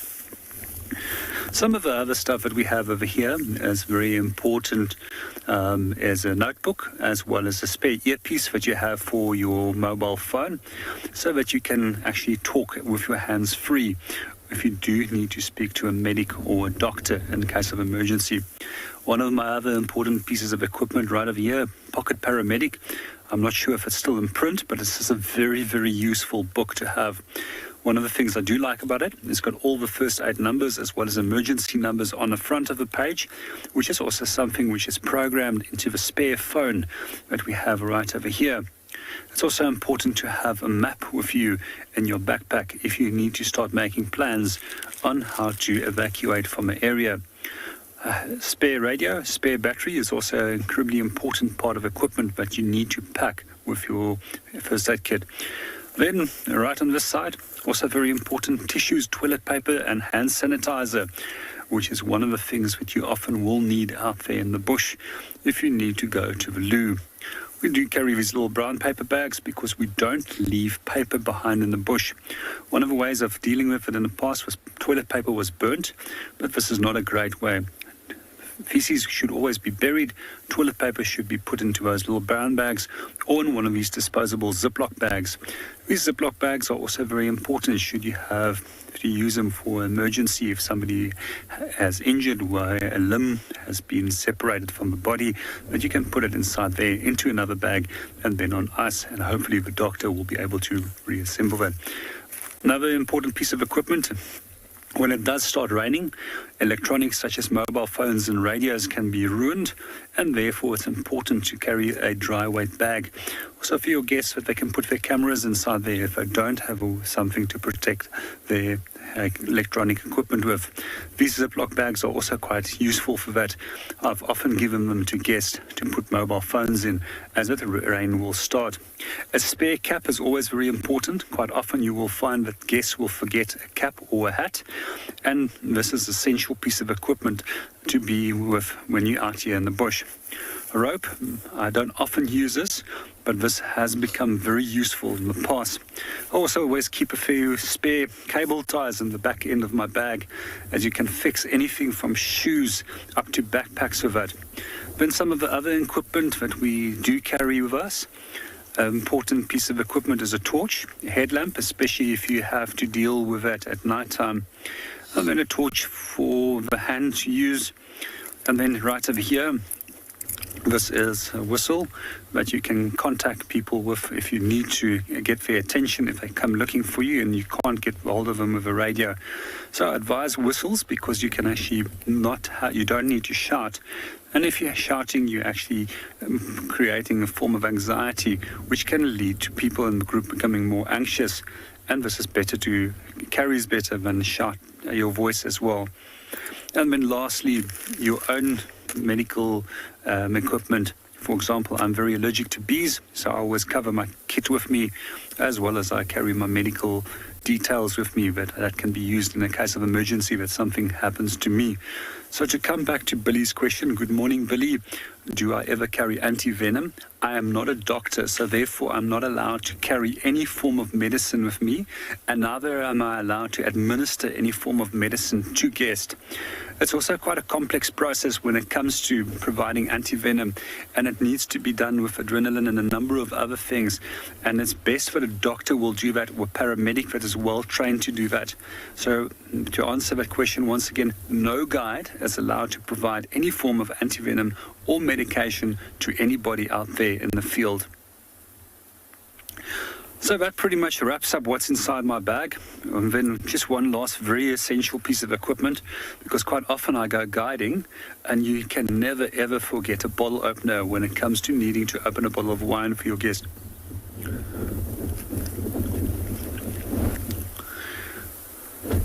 Good morning, Malcolm, and welcome to the show. And with regards to your question, can you not wear deodorant? You know, it's not entirely true. You can put a fairly neutral deodorant on your body. Obviously, you don't want to put some fancy French perfume on you that can be smelled for the next 3 kilometers down the road. But you do want to try and avoid strong, overpowering scents on your body when you are walking. And you also want to try and avoid wearing clothing that are bright and stands out in the bush. You also want to try and avoid colors such as white, because white really stands out like a sore thumb when you're out there.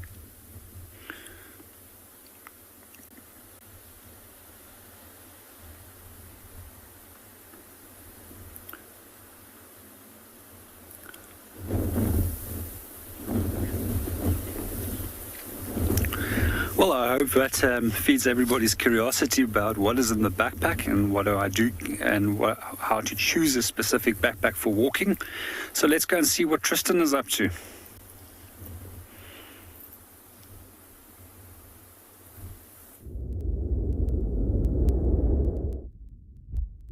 Well, I'm sure they have, JP. It's always an important part of being out on walk. Anyway, we have moved a little bit. The lines are all starting one by one to go flat. I counted, I think 9. I'm busy trying to count them through the bushes here. It's 1, 2, 3, 4, 5, 6, 7, 8, 10. That's how many there are. I think it's 10. Yeah, 10 of them. So 10 in the group. I don't know what the composition is at the moment, because they're so obscured in these Tamboti thickets that there's really no way to get a better view of them to understand who exactly is here, and which adult lionesses we've got. I see at least 2 of the sub-adult males, and then a couple sub-adult females, but I can't see who the adult females are in amongst all of this. But nice to have the pride up here. It's been, like I said, a long time since we've been seeing the pride There's just been the 3 females mostly that we've been picking up from the Nkumas, and it'll be nice if we see them moving around Chitwa again through the sort of summer months.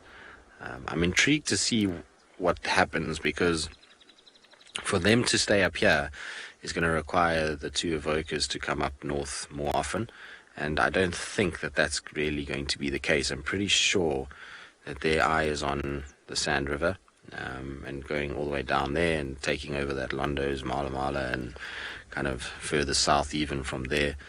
That would make much more sense than them coming up here, and I'll tell you why. It's not because here is, a bad area or anything like that. It's just that down there, the river provides an opportunity for food all year round, and large animals at that. So you get a lot more buffalo down there that hang around the river sections. So for them, it's a good idea to try and dominate that area. It's the best possible terrain that they can have. So if they can dominate that, and it also comes with a fair amount of lions of its own. There's the Kambula and Cebu Pride. I've got to figure out which one we're going to call them. Saying both names is ridiculous. And then you've got the Nkumas going down there. So there's a lot of females lurking along that area, and so it's a good place for them to dominate and to be able to pick up females and food and all the things that male lions need. So yeah, I would be surprised if they pushed back up here. The only reason they probably would is if they got into an altercation with other males, but I don't think the Gari males or the Birmingham males, as they are now called, or Gari males as they are now called, Birmingham males as we know them, I don't think their time is going to be that much longer, I'm afraid. They're starting to get a little bit older, and so they're not going to be really pushing from the south too much. I think in all likelihood the pressure is going to come from a young upstart coalition that's going to come from somewhere, whether it be out of Kruger from the east or from the south, or whether it comes out of Manuleti from the north, or even Timbavati. That remains to be seen, but it'll be intriguing either way to figure out what's going to happen with the lion dynamics. It's definitely in a state of flux, and not just here, across the board. In the Sabi Sands, kind of northeastern central areas. The west and the south seem to be fairly settled. They've got the Nzenga males in the south, and then in the west the Tumbelaga males are seemingly all doing okay for now. As we know, males can get into a kind of volatile situation pretty quickly. You just need big groups of males to come through. And what's interesting is that Kambula and Cebu Pride has got 9 sub-adult males in it. So it's going to be chaos when those guys get going. Imagine if they all make it to sort of 4 or 5 years old, how big that coalition could be, or what they could do. They probably would never stay together, but you never know. All right, well, let's just sit with the Nkumas and see what they get up to.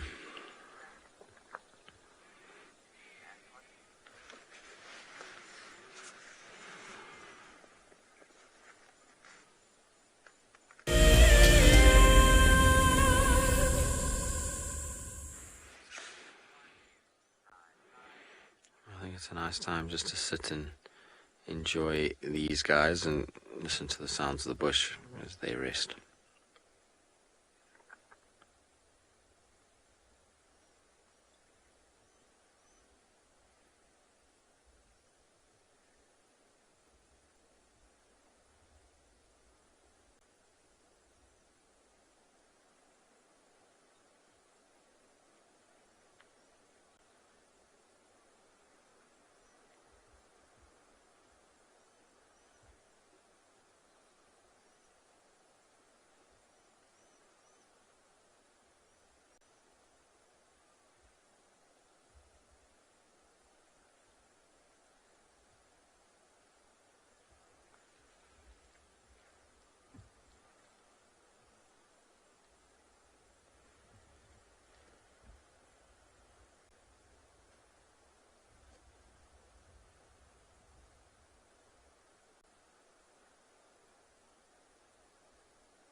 Yeah, the wind is starting to pick up now, which is interesting.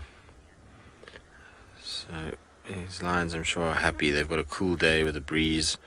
Means that they can process this meat that they've taken on. I wonder what they killed. It must have been quite big. A lot of them have got very big tummies, so maybe like a wildebeest or a waterbuck or something along those lines would be my guess for a pride of this size. All right, let's carry on sitting with them and see. I don't think they'll do much, but you never know.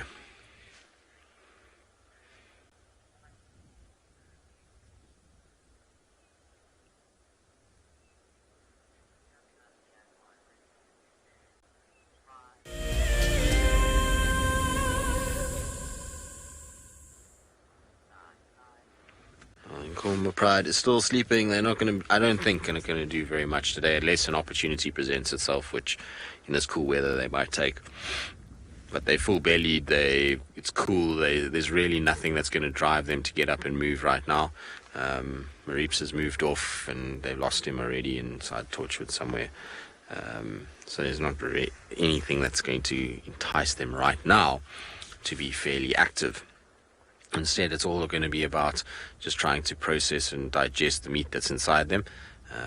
Big tummies like this, going to take a bit of time to kind of process it and get it all digested.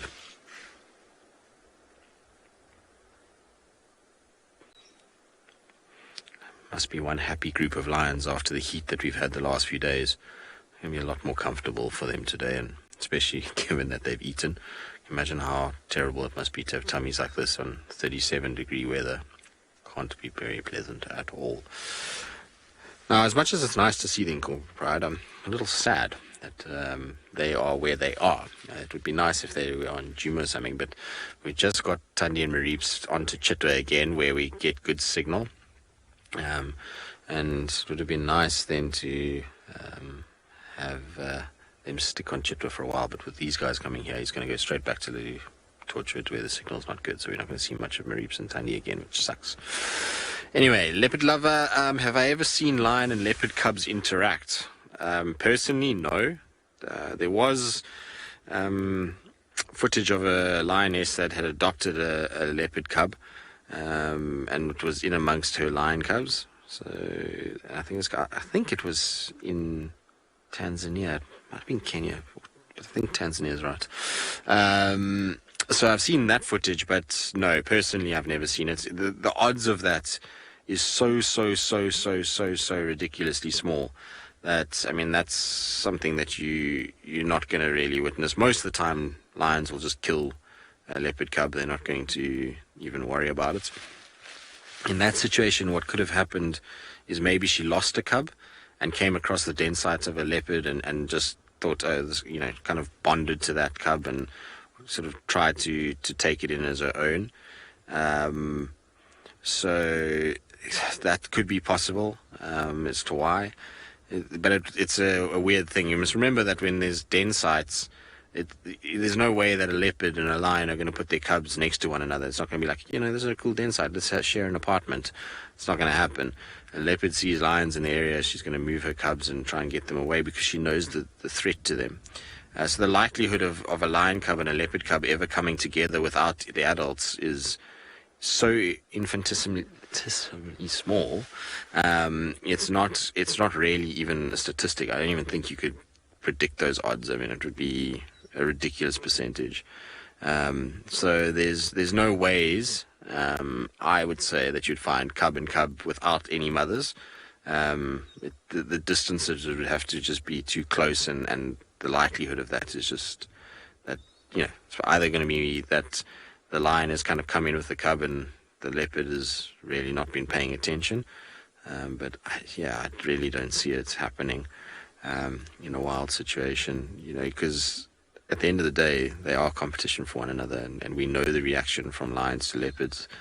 And while at cub level, there probably wouldn't be that reaction, the chances of cubs finding one another at that size and how sort of vulnerable they are, they're not going to be wandering around just looking for,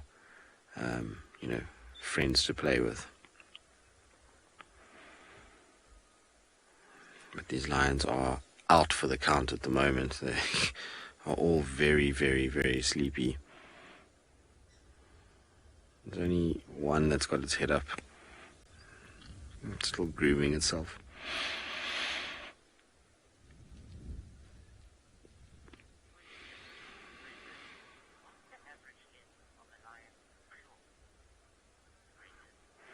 Brendan, I actually have no idea what the average length of a lion's claw is.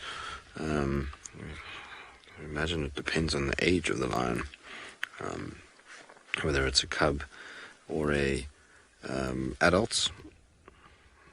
But yeah, I have no idea. I can hazard a guess that we can do. I would say if we had to guess, are we talking centimeters or inches here? I'm going to go with like 1.5 inches, somewhere there. That would be my guess. Maybe one to 1.5. I think. It's a big guess, but let's see. I'm sure somebody out there will be able to find some sort of information on average lengths of lion claws, and I'm sure it must be different between male and female and all that as well. But anyway, we'll try and see if we can figure it out. In the meantime, though, let's send you across to JP on walk.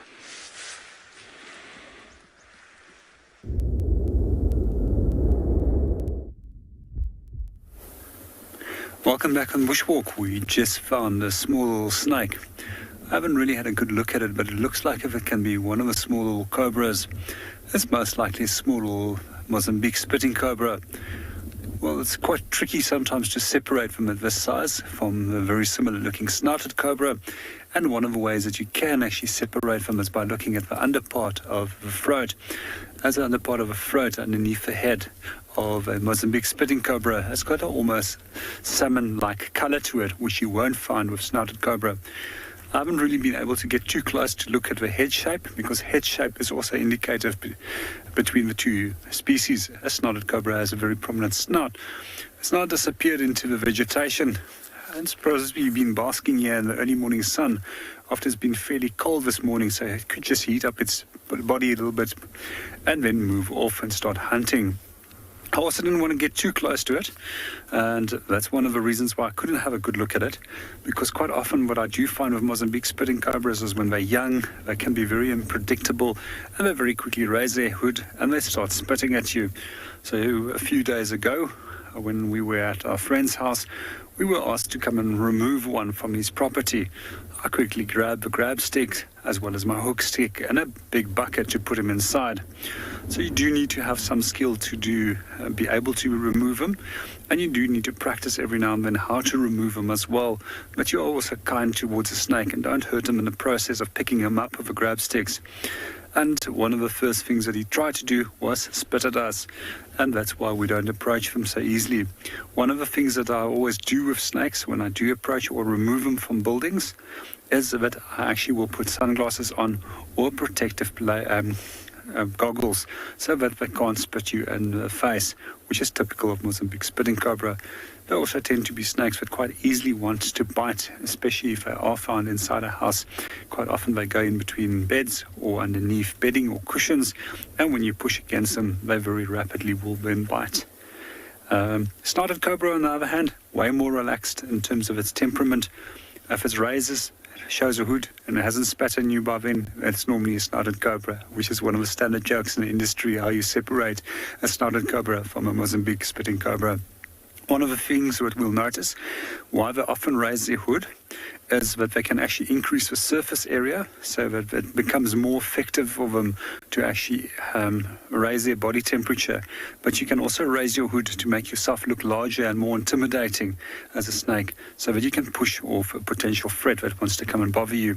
Snakes don't really want to be involved in any form of altercation with any other species, because being injured means that you can't hunt successfully or you can potentially become a meal. And most of the times you'll notice that they are very aware of what's going on in their environments. And when they pick up your vibrations as that you're walking, they tend to move off. Well, only snake that doesn't tend to move off generally off footpaths is the adder species such as puff adder, which is quite a common snake species which we do find in this area as well. So when we started making our way towards our areas where we wanted to walk this morning, we used a vehicle to get to places where we want to go and walk specifically, but we can alternate our routes. We actually noticed after an incredibly warm day yesterday how many snake tracks were actually on the road. In a short distance, I almost counted approximately 50 different drag marks that's been left on the road. Here we can see there's a little mark that's been left by the snake over here. He started pushing himself off and then sailed off into that direction. So for those of you that are not familiar with snakes, I always recommend not handling them. And the only time that I do handle them is actually when I have to remove them from a building. And the rest of the time, I leave them in peace and quiet. If I do decide to go into the vegetation, I don't follow them and I don't try and go and catch them. We find that the majority of all snake bites actually happen when people try and handle snakes and not by accident, by stepping them on, which is actually less common when bites take place. The snake that is actually responsible for most snake bites in this part of the country is actually believed to be Mozambique spitting cobra. And these snakes also have quite a wide range of different venom compositions. It can be both neuro and cytotoxic, so it can both work onto the nervous system as well as it can lead to tissue destruction. And quite often when they and others do bite you, it will actually start, necrosis will set in and the flesh will start rotting where they bite. The best way to deal with a snake bite is just simply by using a pressure bandage out here, prevent the spread of slowdown of venom into the lymph, that the lymph can more rapidly or easily absorb it, and then immediately take that person to a doctor, and always make sure that you reassure your patient, keep them calm, and always monitor for their airways, breathing, and circulation. We're going to move on and go and see what else we can go and find.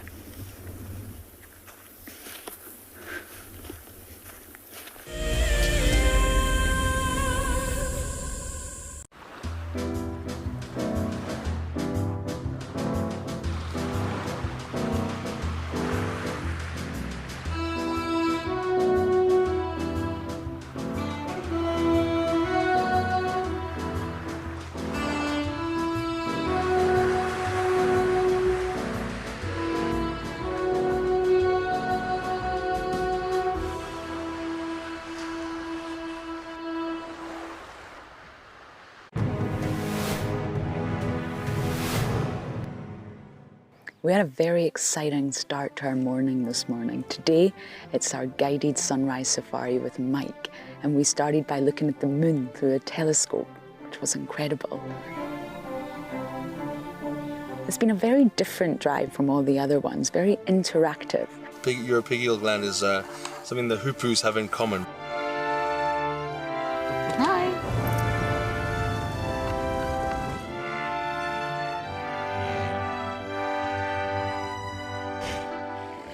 This morning's drive with Mike was thoroughly enjoyable.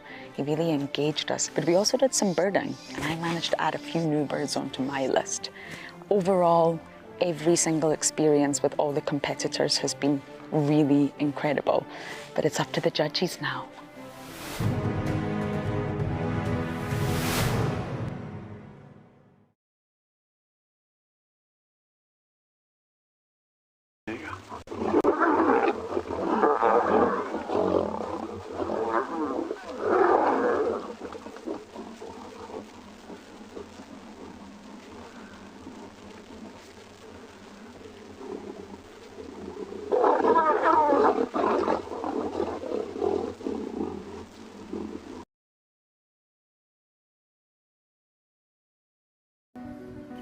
Delivering 6 hours of HD wildlife content live every day is no small feat.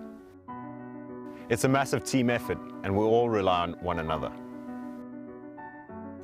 Cam ops have a bit of work to do in the morning, up nice and early, get all the checks out of the way, and make sure we're ready to go live.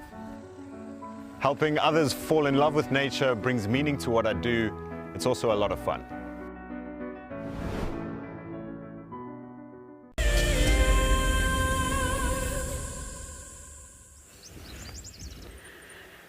So I'm actually hoping that these elephants come out, but there are some elephants in the drainage line. You can see a trunk sticking out there above the trees, trying to get some fresh greenery off of that jackalberry. And they're moving through one of the thickest sections of the drainage line, unfortunately.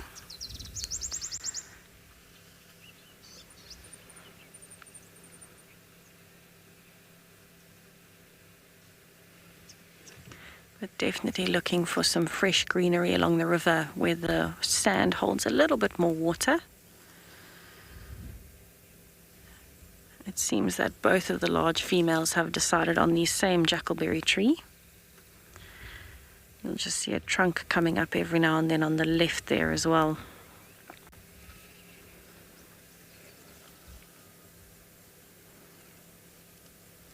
So this herd is probably, I'd say, about 12 elephants actually.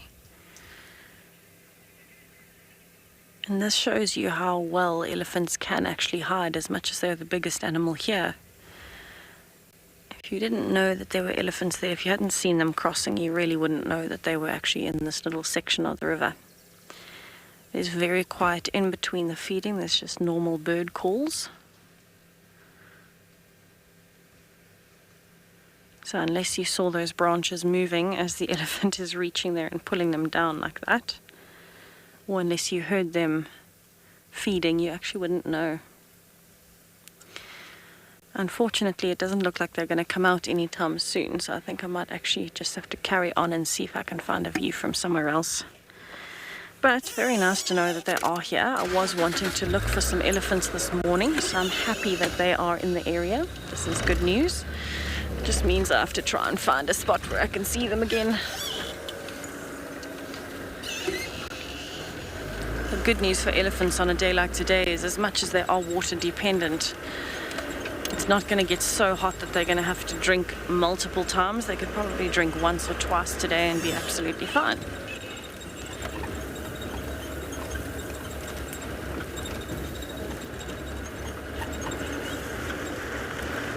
Alright, so while I try and get a better view around the riverbank somewhere, I'm going to send you back over to Tristan with a sleepy pride of lions.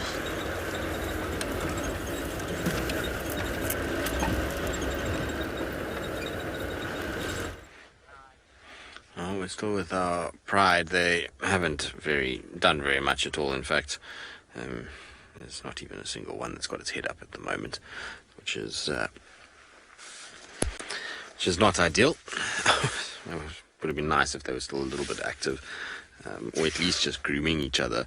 There's still a lot of them that have got blood on themselves, but I suppose, it's going to take a bit of a nap first, and then they'll start to clean everything off. Full and happy like this, a nap seems like a great idea. Actually, a little bit jealous. It's perfect weather for a little lion this morning. Been a while since I haven't had to get up too early in life. It's the one downside of being a guide, is that sometimes you end up being awake at very early hours of the day for months on end.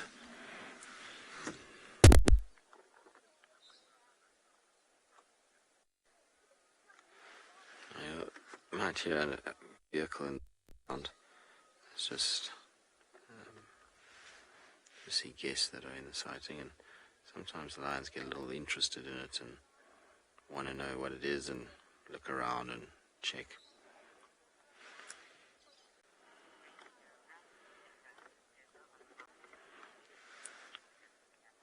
Alright, well, we're going to sit here with the lions. It seems like we've got a little issue that we need to sort out. In the meantime, let's send you back to Tessa on a bumble.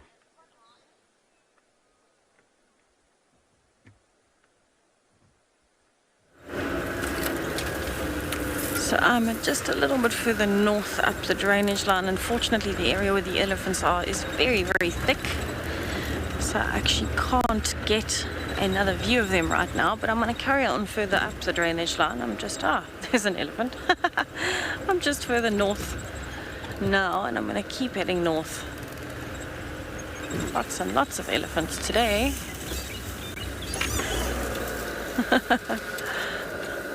This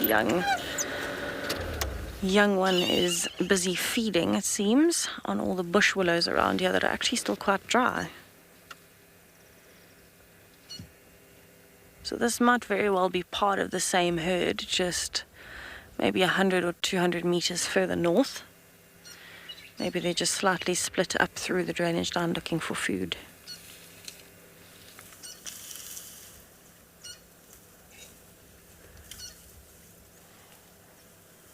Here there are some fork-tailed drongos calling. There's also a brown-hooded kingfisher following them around looking for insects.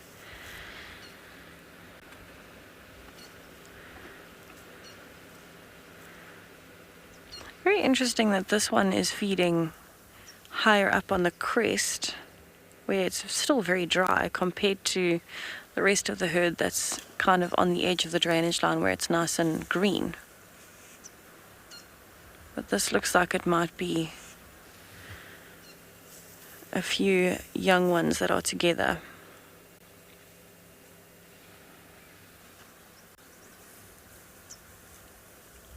Maybe the bachelors that have been kicked out at a younger age. There's actually 3 here together. I've got one walking towards me. Definitely a young elephant that is still learning where he should be. Hello, elephant. So these are very likely the young males that have been kicked out between 12 and 15 years old, and kind of just moving around together, following behind the herd slowly.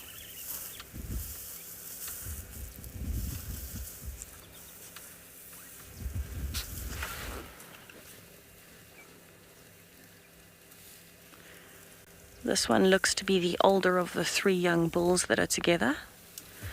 I would say closer to maybe 15 or 16, where the other 2 are maybe just on 12 to 13.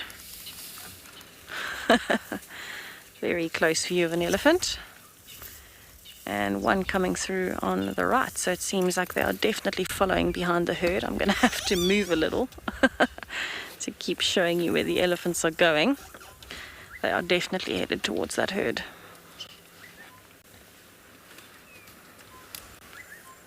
I'm just waiting for the elephant that's behind me to move just a little bit so that I can reposition. I don't want to scare him by starting up when he's right here.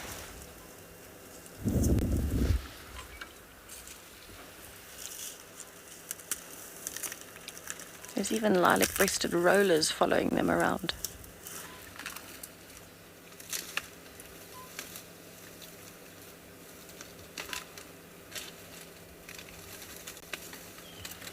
Right.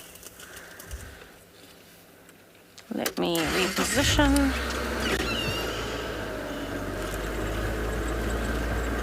So very likely these bulls are from this herd, and they're just at that age now where they are being moved. So they've got to be quite careful. They don't want to get too close to the herd again, because the females are going to chase them out, but they're probably still in that phase where they don't want to go too far either, because they're not really used to doing things on their own yet.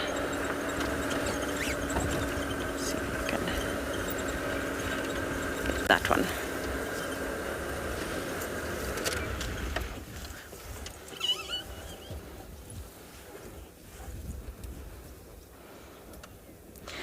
Leela, you're 9 years old. Thank you so much for the question.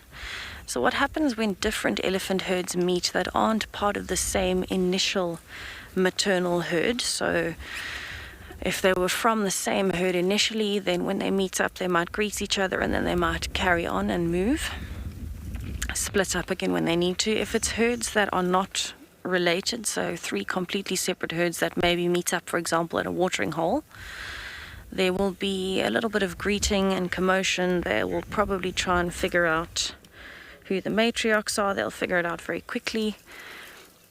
And then there'll be a little bit of almost like a dominance display in that sense. So a bit of a dominance interaction, because the biggest herd will want to drink first and those kinds of things. So it's not usually an aggressive affair with elephants unless it's bulls that are competing. If it's herds with youngsters, they're usually fairly respectful of each other. They give each other some space. They might greet each other by smelling each other with their trunks.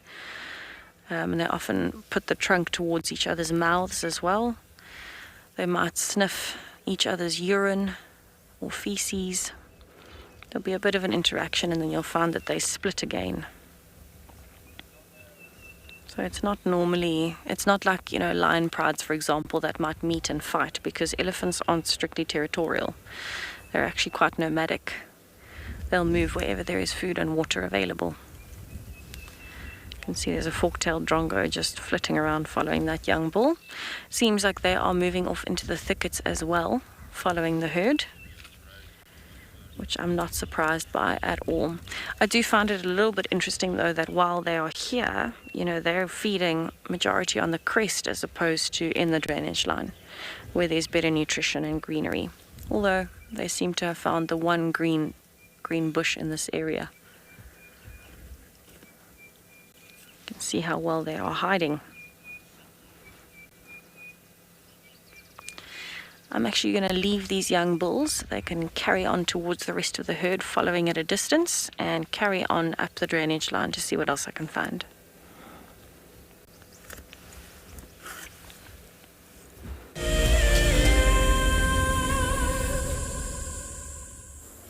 Morning and welcome back to Bushwalk. We're just enjoying a sighting of a saddle-billed stork, and this is a bird that I've never seen before here on Pridelands. I'm really happy that we could find one. It's also one of the endangered bird species in South Africa, and if I remember, for the Kruger National Park area alone, which is some 20,000 square kilometers, there's less than 18 pairs of these birds throughout the Lowveld region.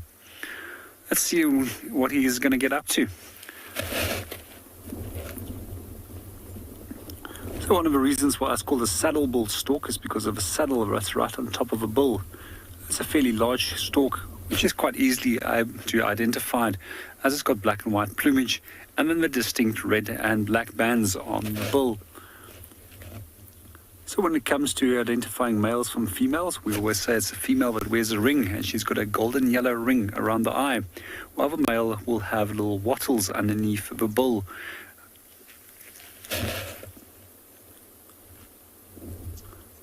One of the things that I have also seen quite often with these birds is how they will actually fish. I don't know, once or twice I've actually seen how African fish eagles try to actually rob them from their prey. One of the most fascinating sightings that I saw was where it caught a large fish. The African fish eagle swooped in from behind, and the stork turned around, opened its wings, and it literally kicked it straight into the chest, pushing the African fish eagle down into the water. I was very surprised that they could actually do something like this towards such an aggressive bird of prey. Meanwhile, I'm just going to be dead quiet and just let's look at what the bird gets up to. So,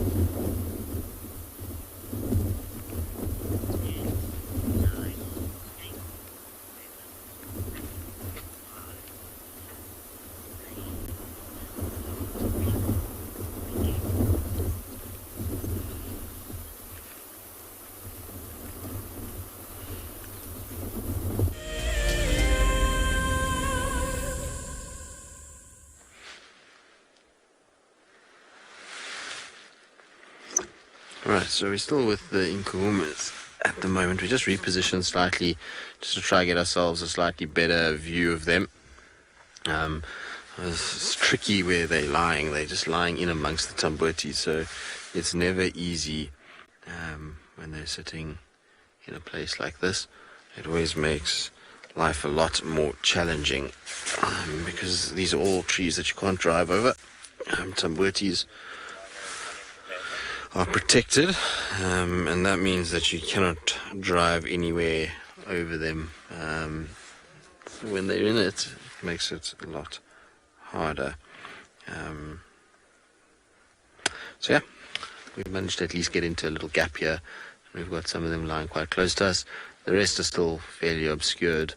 There's definitely 10 of them here, which is nice. It's nice to see the pride. And I'm sure this afternoon, and we'll maybe go down towards Chitwa Dam for a drink. It'd be nice to get the whole pride lined up there.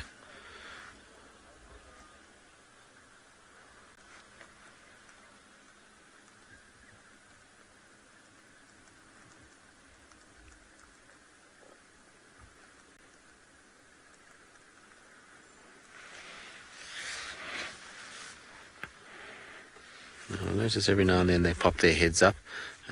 That's purely because they can hear a car approaching from time to time, and that car will be something that they potentially think could bring in something of interest. Remember earlier, like I was saying, with Marips being around, and they were hearing the cars moving off-road, and they watch very, very carefully, just in case something is coming their way. That's why they do it. You'll find eventually, though, that they'll start to kind of settle down as the day gets longer. And then this afternoon, they'll start to wake up. I think they'll be up pretty early this afternoon if this weather stays the way it is. If we keep these clouds until late afternoon, I think we're going to be good.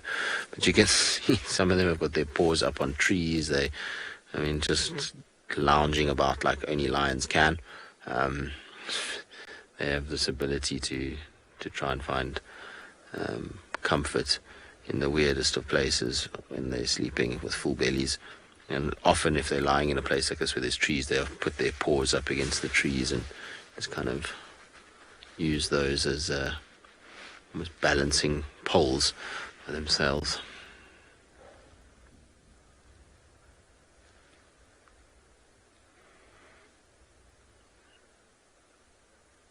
So nice and still though with them. Looking good. A lot of these little sub-adults are doing really well. It's nice to see the pride looking well and healthy and in good condition.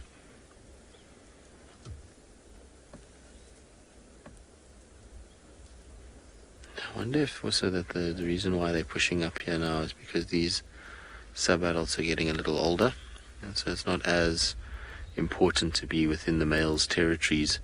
When the cubs are young, they want to be with the males as much as possible to keep the cubs safe. But once they get a little bit older and they can fend for themselves a little bit, then you find that they're quite happy to move about and go even outside of their normal range a little bit, knowing full well that the sub-adults are able to fend for themselves and kind of move off when they need to.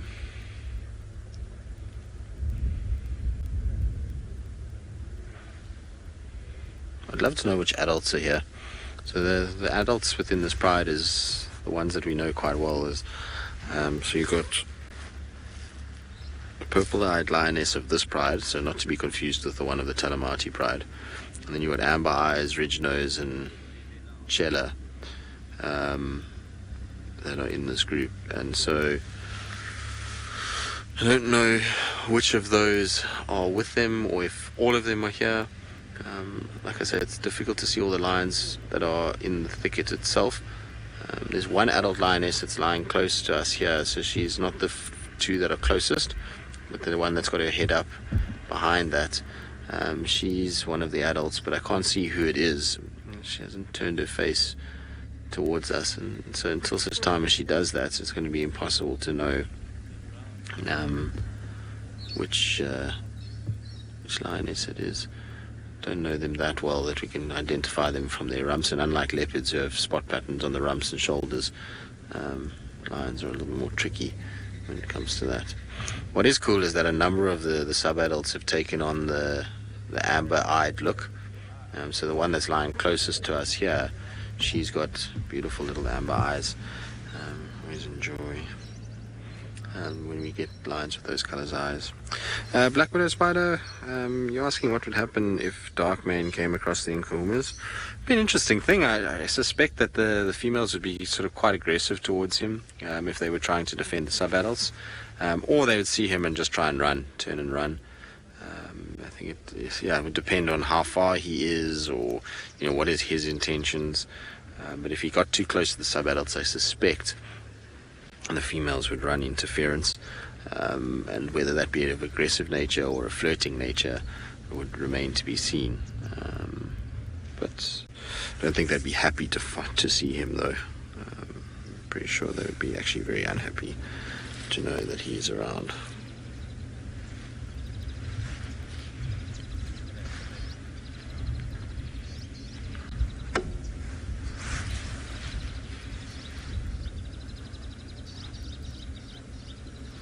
I'm glad we're actually here this morning and not this afternoon, because this afternoon all of that swollen tummy is going to result in a massive amount of flatulence and defecation. And if you've ever spent any time around pride of lions that is defecating off passing wind, you know that it is a deeply uncomfortable experience for one's nostrils.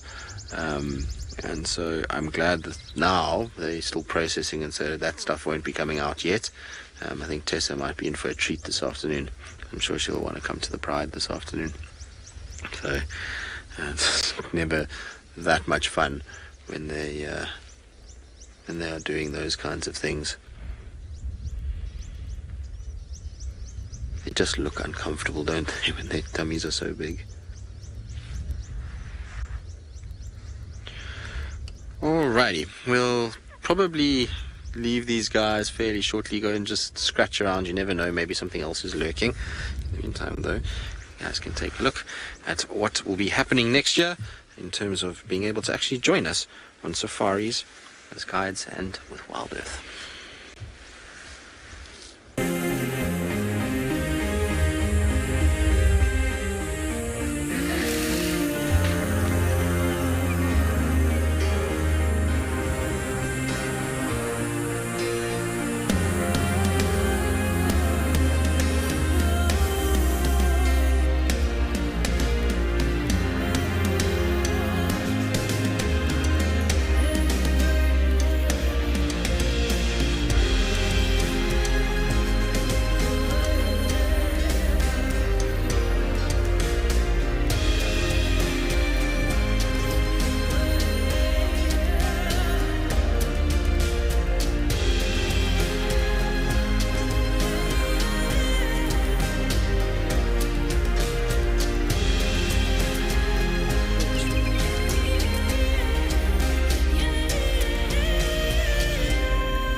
Welcome back on Bushwalk. There's a few little interesting things that we found, and this morning we were discussing dung of a number of different animal species.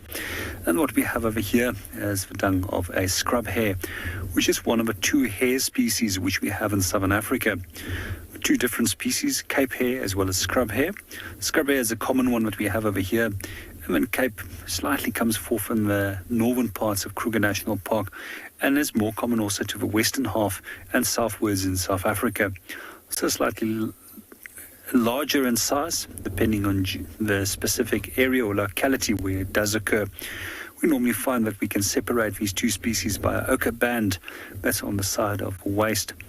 There are a few things that I find particularly interesting about hares and rabbits, and also about a number of different rodent species, is that they will actually re-eat their dung because their digestive systems are fairly poor and they lack the ability to extract all that nutrients and minerals on the first ingestion.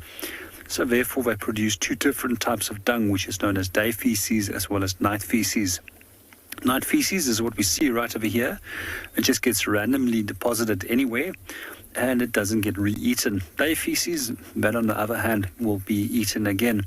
Something over here, what I've noticed, it looks like a little patch of white, what you see on the ground here. And this is something what we also often notice where they urinate, is with scrub hare urine, is that you get these little white patches on the ground. So we'll also quickly show you these pellets a little bit closer. They're very lightweight. They broke open fairly easily, unlike that of ruminants, which has got very tightly packed little dung pellets. I often use these as well. I keep a few of them in my pockets if I want to check wind direction. So very simple. If you want to approach an animal, you can actually start doing this, and you'll actually see which direction the wind is blowing. Some of the other ways that we just check for wind direction is just feel of the wind on your face. Sometimes if you're not sure, you can also just wet your finger and you can actually feel on which side the wind is coming from, because you always want to remain undetected when you are walking so that animals can't smell you. There's a few things that I have seen with guides over the years. One of the techniques of checking wind direction is this. This is probably the worst technique that you can display to check wind direction, as that scuff that you're creating and the sound that you are producing will actually alert the animal.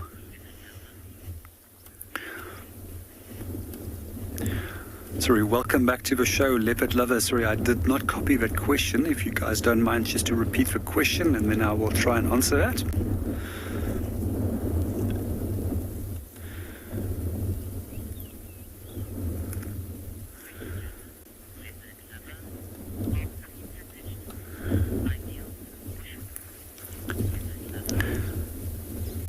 Good morning, leopard lover. To answer that question, if pre-packed foods are ideal for bushwalk, yes, they can be used.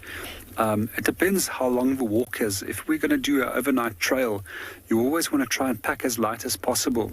So some of the things that I will normally do for a day trail is I just like to pack myself a banana, some low GI seed loaf with some peanut butter on it. That's very easy. And if it's longer trails which may last for several days, you want to start also looking at some other foods. Some of the stuff that I do carry for longer walks, couscous, because it absorbs water quite quickly. I like to pack some cheeses. And then an all-round South African favorite that doesn't always sit well with everybody is biltong, which is cured and dried meat. That goes a very long way. A combination of nice fat and protein that will support you going on your walk. Some guys also like energy bars. I purposely don't like energy bars too much. I try and eat as naturally as possible. It's not always necessary for a whole bunch of fancy energy foods to be packed. There's also a number of companies that do specialize in doing packed and dried food that can just be hydrated with water and that takes minimal time to boil. Because obviously when it is an overnight trail, you also have to either make a fire, which is not ideal because fires can become out of control, and in some wilderness areas we actually don't allow for the making of fire, and therefore you also have to additionally carry a small little gas stove or share a small little gas stove between a number of you when it comes to making meals. I always like to just take a lot of number of meals, cook together one little pot, and I enjoy my one pot wonders. Some of the things I also like to do is actually hydrated sweet potatoes, as well as carry sweet potato with me, because you can boil that pre-hand and put them in tin foil, and they become an incredibly good trail item to eat, as long as you're going to eat them within the next 24 hours. Some of the other things people pack is beetroot. Beetroot is also quite nice. You also want things with a lot of fiber in it. Some of the other foods I like to pack for overnight trails is oats. Oats goes in very, very handy, especially if it's 2-minute oats, and you put a little bit of oat bran inside there just to bulk it up, and you can put a few little pieces of dried cranberry and something in there just to provide you with a little bit of extra energy.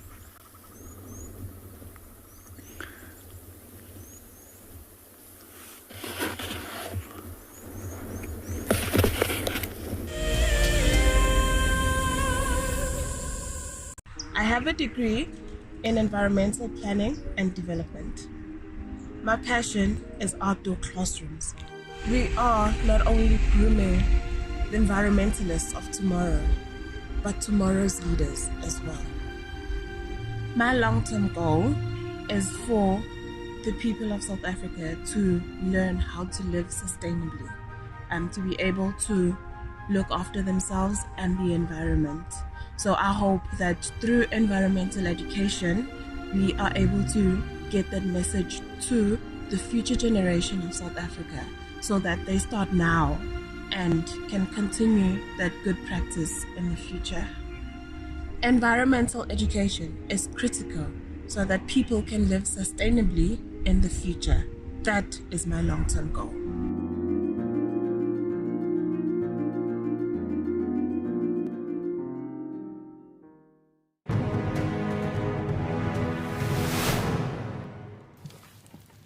The scrap here collected a dry grass, put it next to the water hole as the hippo walks down during the warm of the day to drink the water.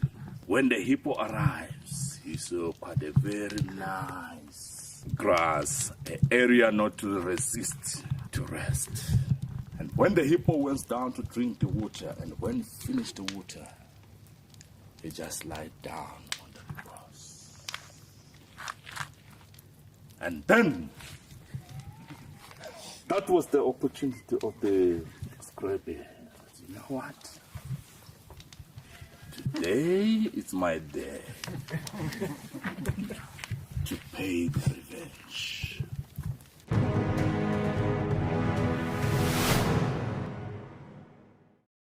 I've seen something I've never seen here before.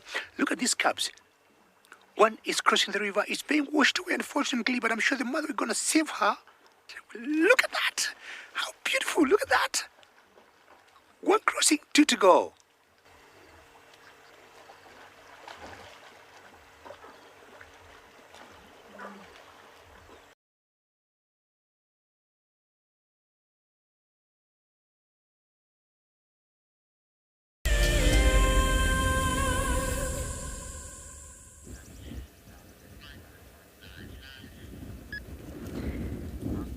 It looks as though these zebras are actually wanting to cross the drainage line, which is behind. You can actually see there is a zebra behind this female, and it has already started crossing that drainage line, going through towards the other side. It is lovely to see them and see that they are in really good condition. It can be quite tough to tell, but a good indication is always that that mane is standing straight up and not flopping over. Yeah, definitely moving more towards the thickets and the drainage line. You can imagine the zebras would be quite nervous today because it is overcast, because it's windy. I'm going to move a little forward. And that means that the lions would be moving around, leopards might be moving around, hyenas too. But it is lovely to see that, oh, she's moving off. All right. It's lovely to see that they are actually pregnant. She's got a very, very big, rounded, heavy-looking belly, not just a gassy belly that's typical of a zebra. And so things like impalas, wildebeest, zebra, they're all very heavily pregnant at this point, because now that we're in spring, they should start giving birth within the next month or just after. We are expecting some rain to come in, and that is usually the first indicator to the herbivores in particular that it's now coming to the end. And so they can start getting ready and finding their little spots to give birth.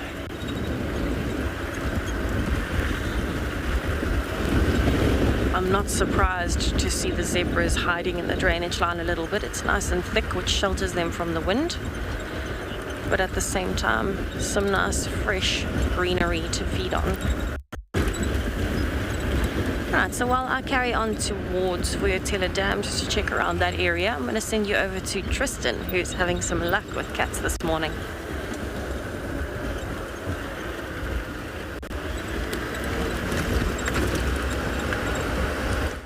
Yeah, we left the Djuma Pride, and Reeps is just sitting on a mound just off of the main road. Looking down towards where the lions are.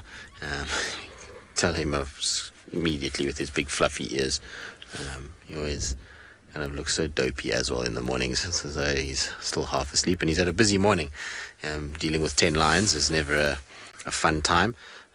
I'm sure he maybe thought he could get in there and give it a little scrap of food or something like that, and very quickly got taught that lions aren't going to give up food that easily.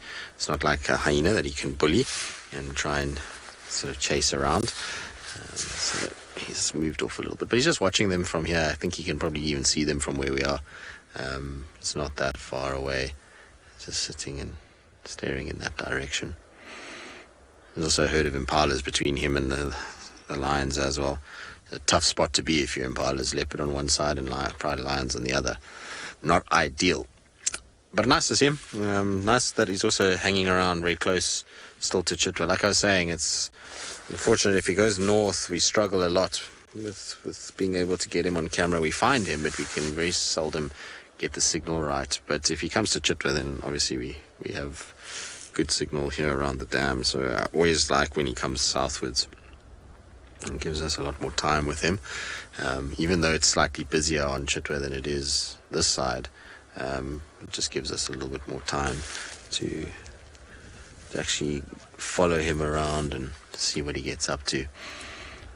No one's called in his mom today, so I don't know where mom is. She's probably around. Oof. Looks like he's going to sleep on his mount today. And you would never know now if you were sort of 100 meters away driving past this and sort of looked northwards, you would never ever pick up that there's a leopard on top of this mound. It would be the spot of the century, I think, to be able to see him. You might pick up that little whitish color on the leg, but it would be very, very tricky from a distance. That coloration would just blend in so well.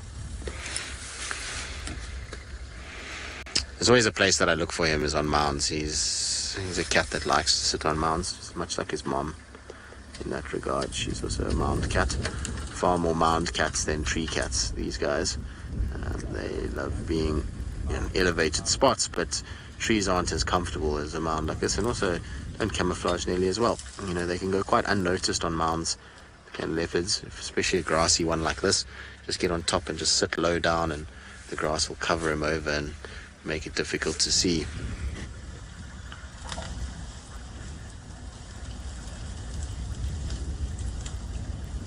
Nelly, so spotting leopards on foot and talking about precautions one should take, I mean, those are all difficult things because it's very circumstantial, and generally with leopards, you know, that's not always the case, but most of the time with leopards you're spotting them at distances that are very, very close. Because of their camouflage and the way that they go about things, a leopard will often try and sit right until the very last second and try and rely on its camouflage as much as possible. So if you, let's say, tracking Marips and you had his footprints coming towards this mound and you were coming from the back side of the mound and you couldn't see him and he couldn't see you and you walked quite quietly, and then he picked you up at quite close proximity, he'll try and duck down as low as possible and just watch you and hope that you're going to walk right past him.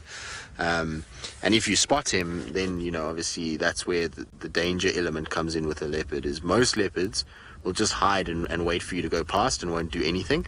But if you get too close, then they're left with the fight or flight response. And they've got a situation where they can either run away and expose themselves and show you that they're there, or they can be aggressive towards you. So because proximity with leopard on foot is generally very close, the best things to do with them is, if you spot a leopard and it's watching you through the grass, is to pay it zero attention. So do not stop and stare at it, because that's going to trigger it to either be aggressive or run.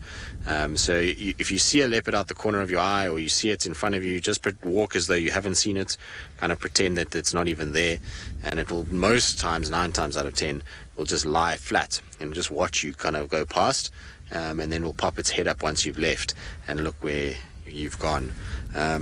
So that's kind of a good thing to do with leopards, is to not stop and stare at them. When they feel like they've been seen, that's when they've got to react accordingly. If they feel like they're still hidden, then they will just stay hiding. They won't really do anything to you. But yeah, so it's that. It's also when I find a lot of people that track leopards through the grassy areas look down the whole time because they're looking for a footprint. The best thing when getting close to a leopard on foot is you generally need to be looking up all the time, so you can actually spot it before you're at that uncomfortable distance. But yeah, that's the kind of things, is just try and walk on and don't stand and stare at it. You will get the anomalies in all of this. You will get certain leopards that won't care that you've walked into them, and they'll just walk in front of you, and you will be able to view them on bushwalk. I mean, Hosana, Shungile particularly, were leopards that displayed these kind of behaviors. But that is very uncommon, and not something I would advise anybody to try and do. A leopard can be a very, very dangerous animal. I saw some horrific photographs of somebody this past couple of weeks, and that was mauled by a leopard in Wangi in Zimbabwe. And yeah, the poor guy looks as though he's been through a meat grinder. So, you know, you don't want to tangle with these cats if you can help it. So stopping, staring, making a lot of noise, all those kinds of things are going to only make that leopard get more kind of hyped up. And like I say, it might run away 9 times out of 10, but if it's that one time where it doesn't feel like it wants to, it might have cubs, it might have a kill, it might be injured. You never know what the circumstance is with a wild animal, and so you don't push your luck with them. So my advice is generally don't walk into leopards. It's not something You know, if you're not trained and you haven't spent a lot of time in the bush with people that know what they're doing, it's not something I would advise you to do very regularly if you value your life. These guys are, it's crazy how many times I've tried to track these guys, and you know that they're there, you know that they're watching you, and you just cannot see them, and then eventually you take that one step too far and this leopard pops up right next to you. It's a pretty weird experience, but yeah, just pretend like they're not there, carry on, go fetch the car and come and view them with a vehicle. That's my best advice for what to do, a protocol to do when you see a leopard at close proximity. Sometimes, like I say, you'll get lucky. I remember with Shungila, I mean, we used to find her in a tree, and you could watch her on bushwalk in a tree for hours and she would be fine. So sometimes that happens, but most of the time if they see you, they're going to try and go and hide and just get away. And that's the other thing, is if you do see a leopard on foot, if it moves away from you, don't try follow it. Just leave it to move away. If you follow it, it's going to start feeling like you're actively pursuing it, and then it gets more irritated pretty quickly. All right, well, we'll sit with Marips as he hides and buries his head in the grass. There's a bit of sun coming out now, so let's see, maybe he'll decide to get up and move for us.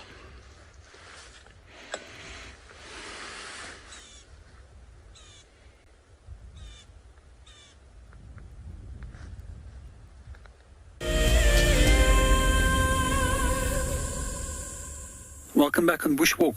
We decided to make our way down from the ridge and come down towards one of the dams to come and see if there's any animals coming to drink.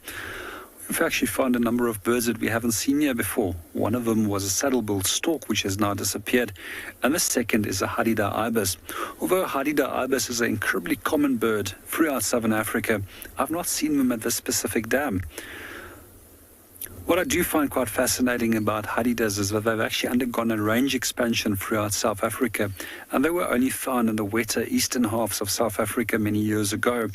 But because of urbanization, agriculture, as well as sewage works and golf courses, these birds have now been found right through South Africa. Not a lot of birds actually benefit from those man-made influences and actually loses their habitat because of that specific activities. However, the Hadida seems to be quite happy with these human activities and altercations of habitats. A few things that I do find quite interesting about the Hadida, where it gets its name from. It gets its name from the onomatopoeic sound that it produces, very, very noisy bird. I'm particularly not too fond of that noise, because when I was younger, in my 20s, and I used to stay out late and come back early in the morning, it was not a fun thing to be woken up by a Hadida when you've got a splitting headache. So a few of the other things that I do find pretty fascinating about them is actually the bull structure. And when they're feeding, they actually probe into the mud for their food. And when probing, they can actually detect non-edible and edible particles by simply touching with the bull. And that's due to special cells that are found in the tip of the bull, which is known as a haps or bacillus, which we find to be quite common with a number of probing species. The other thing that I also find particularly fascinating is that their bulls are rincokinetic, which simply means that they don't have to open the bull, and they can basically force a food particle up towards the mouth without almost extracting it from the mud, and by keeping the bull closed.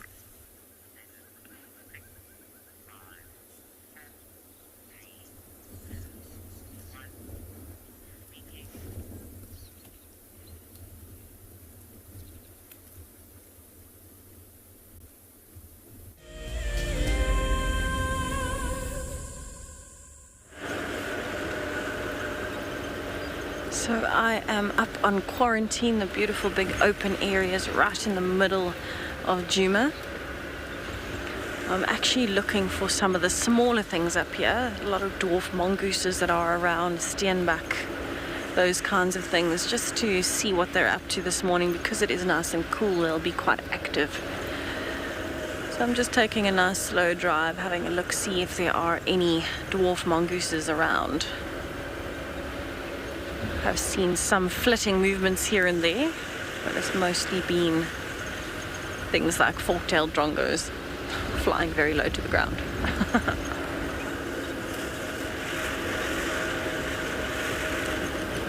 I think it's definitely going to be a very active day for all the animals, no matter where they are, because of the weather. So I think no matter what we see today, it's going to be amazing. There's a steenbok. Let's see if I can get it. Yeah. I've been looking for a steenbok all morning. We haven't really seen any.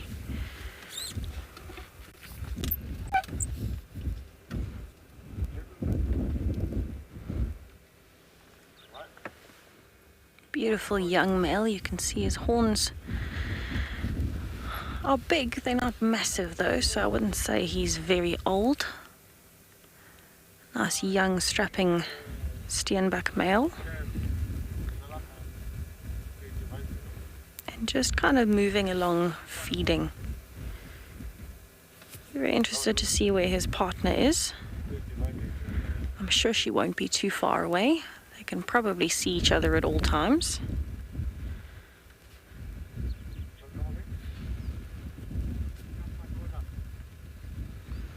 And he's focusing on the herb layer at the moment,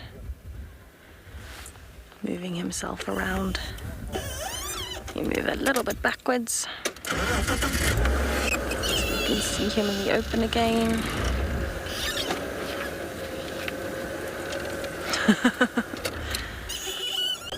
Definitely enjoying. There's actually a tiny bit of sun that's coming out, so I think enjoying a little bit of the warmth. So it's a very, very smart decision for a steenbok to be up here in an open area like this. Luckily for steenbok, they don't need to rely on water, so he doesn't need to be close to a watering hole. He doesn't need to be close to a drainage line. He's small enough and fast enough to make a quick escape. Very, very speedy. And he can eat small fruits, he can eat the grass, he can eat fresh shoots, he can even eat the herb layer, or the fresh little leaves and the smaller weeds and herbs that would grow just above the soil. And that is actually quite high in water content for him, because he's so small. He doesn't need a lot of water, so he doesn't actually need to go and drink. He can stay up here in an open area where he can see predators coming and has more than enough space to make a quick escape, and still more than enough food that he doesn't need to leave this open area.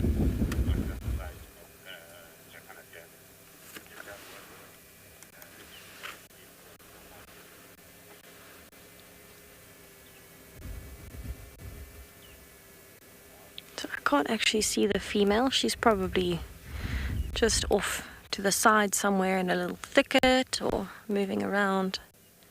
Also getting some food in. It's probably one of the best things about steenbok is the way that they move around. They are fiercely territorial, so this would be the steenbok's territory. He's going to be smaller than the female, and she's actually more, I don't want to say more territorial, but she can be more territorial than he is. They're solitary, they're monogamous, and although she'll have the same partner, so he will have a female that he'll be with for the rest of his life unless she dies, the female will stick around the area and the male can sometimes move further off and come back.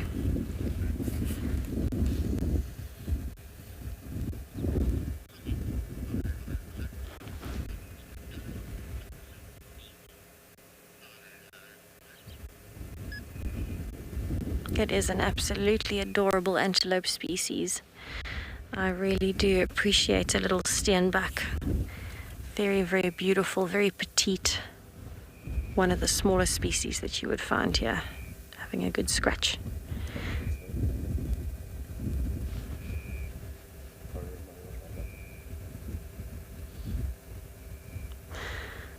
So, one of my favorite things about a steenbok being so petite is because they are solitary, they obviously want to cover their tracks a little bit. So what he'll do when he needs to defecate is he actually goes and digs a hole. Steenbok are very apt diggers. They'll dig for roots and bulbs and tubers and things like that to eat. They also dig when they need to defecate. They dig like a little tunnel. It looks like a funnel, almost like an antlion's nest, but a bit bigger. And then he will defecate in it and he will cover it back up with sand. and that serves to kind of cover the scent for predators. But it actually also serves as a dominance thing in terms of marking the boundaries of your territory. So it actually serves two purposes. Very interesting.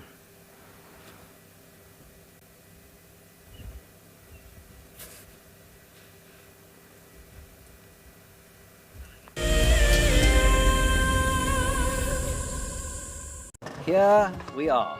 We are on an expedition. This is the expeditionary force.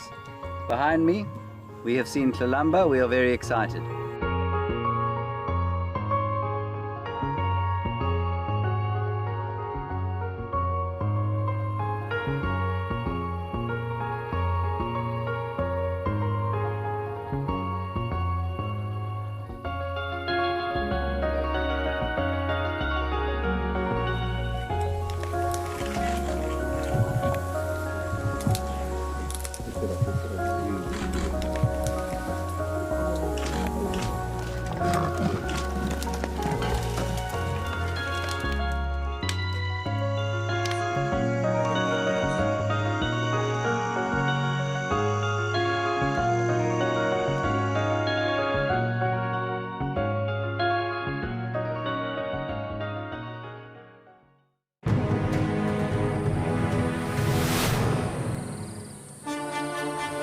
It's day one of the annual South African Guide of the Year competition, and our first foot into this competition this morning is all about tracks and signs.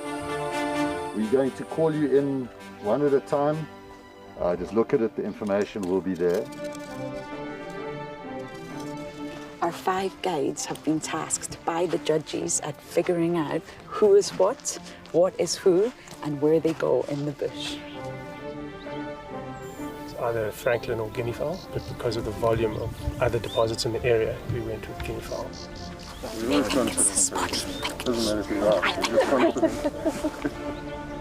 Detailing the surrounding that you need to look out for tracks.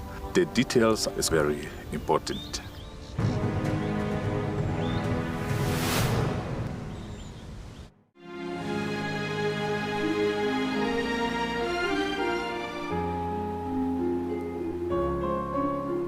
You are cheeky. That was a brave decision.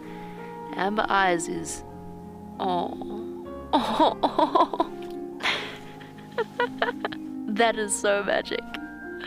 That was absolutely wonderful. Amber Eyes just gave that cub an enormous hug. Expect the unexpected here on WildEarth.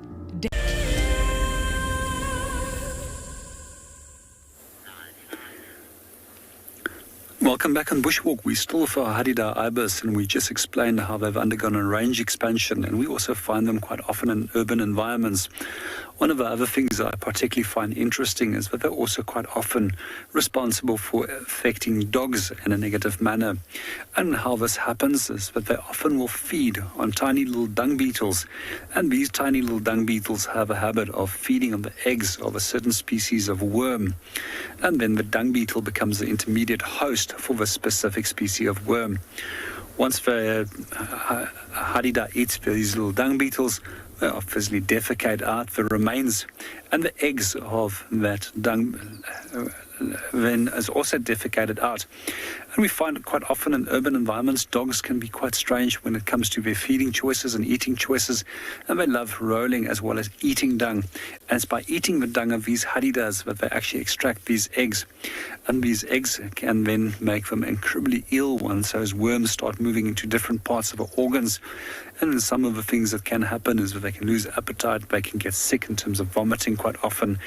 So if you do suspect a dog that is potentially becoming ill and it has strange symptoms, it's always one of those things that you could potentially mention to a vet if you are living within an environment where Hadidas are quite prominent, so that they can actually effectively take care of a dog and provide it with the necessary injections to prevent the full onset of Spirocheira's larvae developing inside there and potentially killing your pet. Well, let's go and see what the others are up to. I think they might have a leopard or so.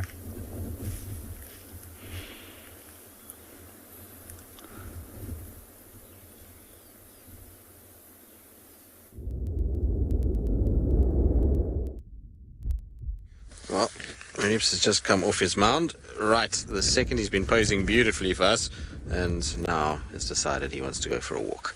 So where he's going to go, I'm not quite sure. We'll see now. He's just kind of drifting off, heading towards Djuma, funnily enough.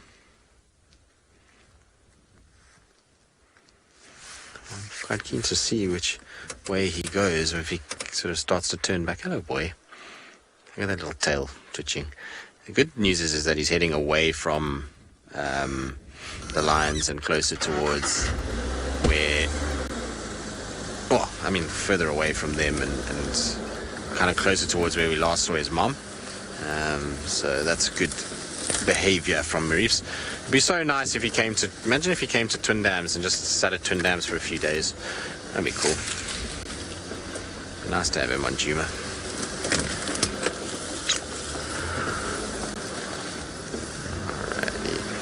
Maybe he's off to the next mound. We know he likes mounds, so it wouldn't surprise me if he does go to the next one.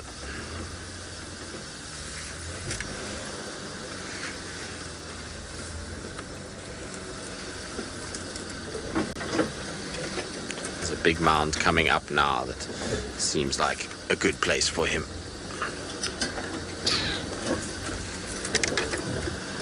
Shame, I was sad for him yesterday that he didn't get his scrub hair. I was hoping that he was going to. Let's just go around here quickly, because we're not going to get through there.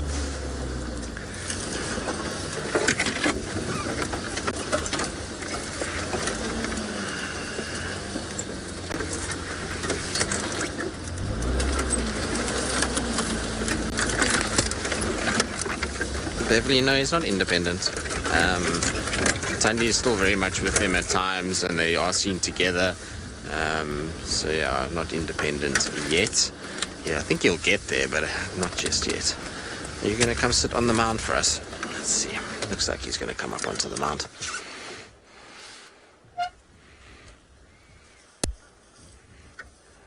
There we go. I wonder if he's going to sit on top here. Loves mounds, this cat. It's like from one to the other. He uses them as a point of vantage, like we would all do. If you want to see something, try and get higher, to try and see if you can kind of spot anything. So he's looking for any signs of steenbok or impalas or anything like that. All right, so let's just quickly go around and Paul and get him sort of framed on, because he'll be able to see over the top of us, which is always good. I kind of want to cut them off from where they're looking, but if he's on a mound like this, they can often just see straight over the top of where you are. And there's just so much grass in the way of our little boy. There we go. He's getting so big now, though.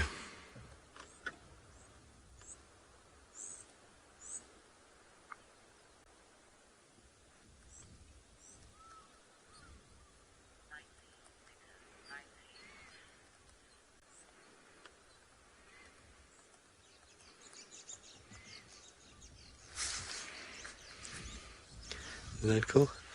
He's got his little tongue sticking out, which is pretty par for the course for Marips. He's often got his tongue hanging out. He's a funny cat with that. It's called a blap when their tongue hangs out. So he does a lot of blapping in his time.